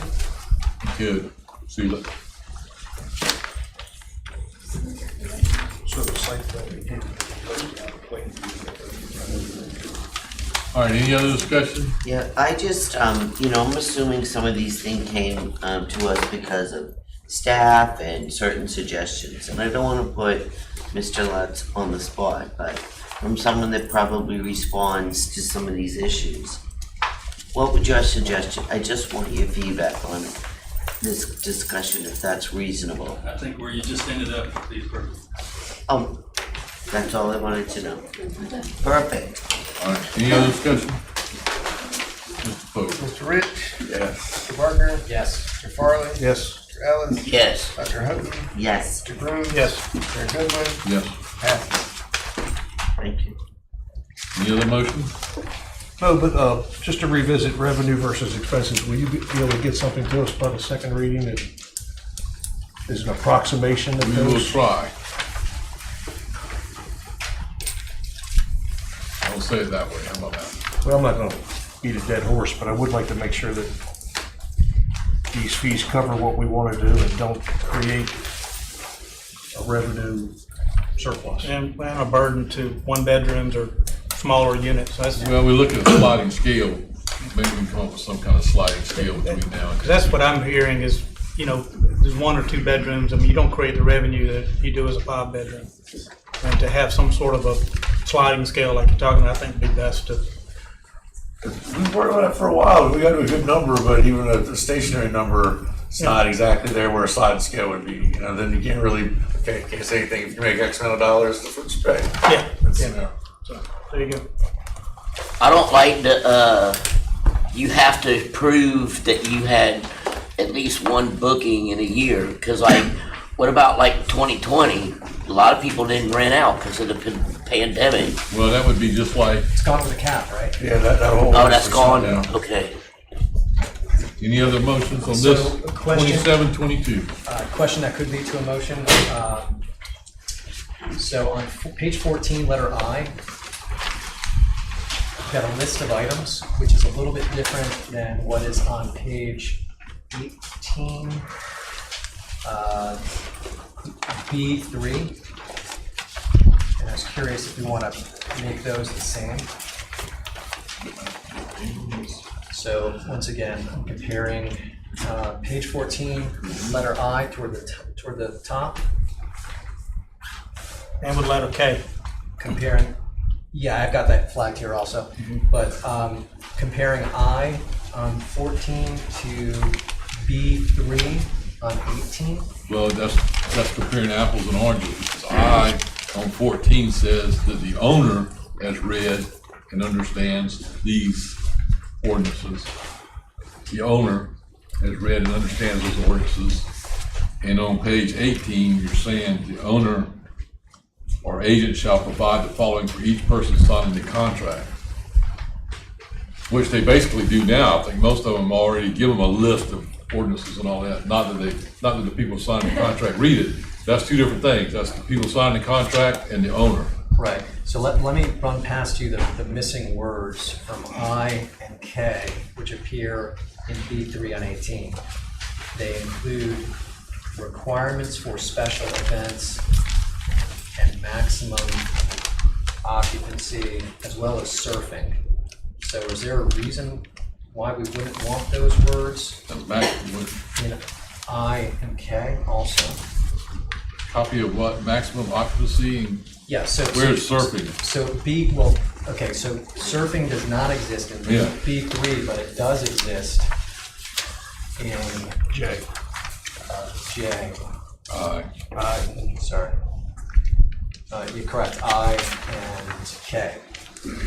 And this may be for staff, just to point out to staff and have them fix it if it's appropriate, but we're just not capturing everything consistently throughout the Would document. you like to make a motion to make IJ and B3 the same list? Yeah, I would. Okay. And then I can either do this separately or as part of that. We list alcohol, but we don't list smoking. So if we're talking about the beach, we may wish to have alcohol and smoking on the beach. Well, alcohol, some other problems too. You can't have it walking down the street. You still smoking a cigarette walking down the street? Yeah. As far as I know, you can. Wow. I thought we took that away for everybody to do. No. Mr. Partner, that would be to make I, J, K, and B3 consistent and smoking in all three places, all critical places. Yes, if we're referring to smoking on the beach, but to DJ's point, we might need to clarify that. Yep. Yes, sir. All right. Second. Any discussion on that?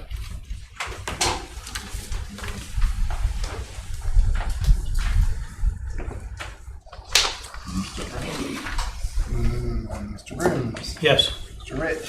Yes. Mr. Ellis. Yes. Dr. Houghton. Yes. Mr. Barker. Yes. Mr. Farley. Yes. Mayor Goodwin. Yeah. Passes. Okay. Back to as amended. Anybody else? When are we having second reading? July the 5th.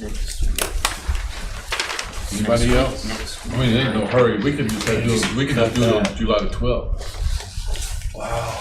Well, I think that the day after July 4th is quite an ass. Did I just say July the 12th? We can just do it on Ask. July the 12th. Okay, so we were thinking about a meeting on the 5th, and we saying maybe. Let's vote on what we got before we get too far down the road. Is that Okay? unlikely? Well, and I'll tell you the significance of it, because if we're gonna turn around and vote on this on Tuesday, that's pretty fast to get the stuff that you say you're gonna have. Mr. Ellis, we got a motion on the floor. Okay. Thank you. All right. Mayor, do you mind if I summarize the amendments? No, I don't mind you doing it.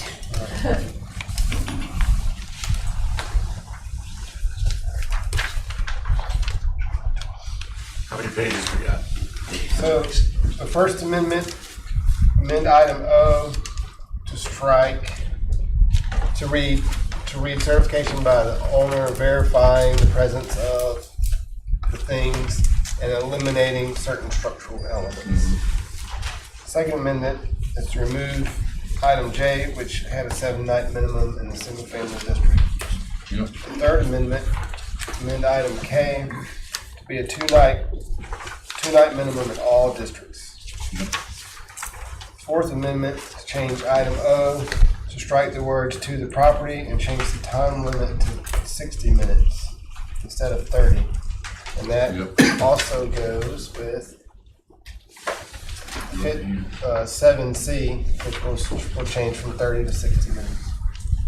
The fifth amendment was retracted, and that was to strike item M. The sixth amendment would change the noise monitoring requirement to be strongly urged and remove item S on page 16. The seventh amendment would add the requirement to post a parking diagram in the rental unit under item K. The Eighth Amendment would make a consistent list between items I, J, K, and B3, and add smoking on the beach to all of those sections. Okay. Back to ordinance 2722 as amended so far. Anybody else? Anybody else? Take a vote on ordinance 2722 as amended. Mr. Barker? Yes. Mr. Farley? Yes. Mr. Crooms? Yes. Dr. Hutton? Yes. Mr. Ellis? No. Mr. Rich? Yes. Mayor Goodman? Yes. Pass its first reading as amended. The next reading will be July the 12th. I think that's the right date, isn't it? The next meeting. Any comments, city council folks? I got one. So I found somebody for planning and zoning. Her name is Cynthia Riggs. I'm gonna appoint her, or I do hereby appoint her. Do I need to write an email, or? They said I could call, but I work during the day and staff isn't here after 5. And I charge my customers by the hour, so I'm not gonna have my boss, my customer walk around the corner and see me on the phone while I'm charging them by. Mr. Ellis, do you mean Ms. Marsha Riggs? Yeah. We'll be in touch with her. Okay, thank you. Happy 4th, everybody. Thank you, everyone. Have a motion to adjourn? So moved. At 9:39.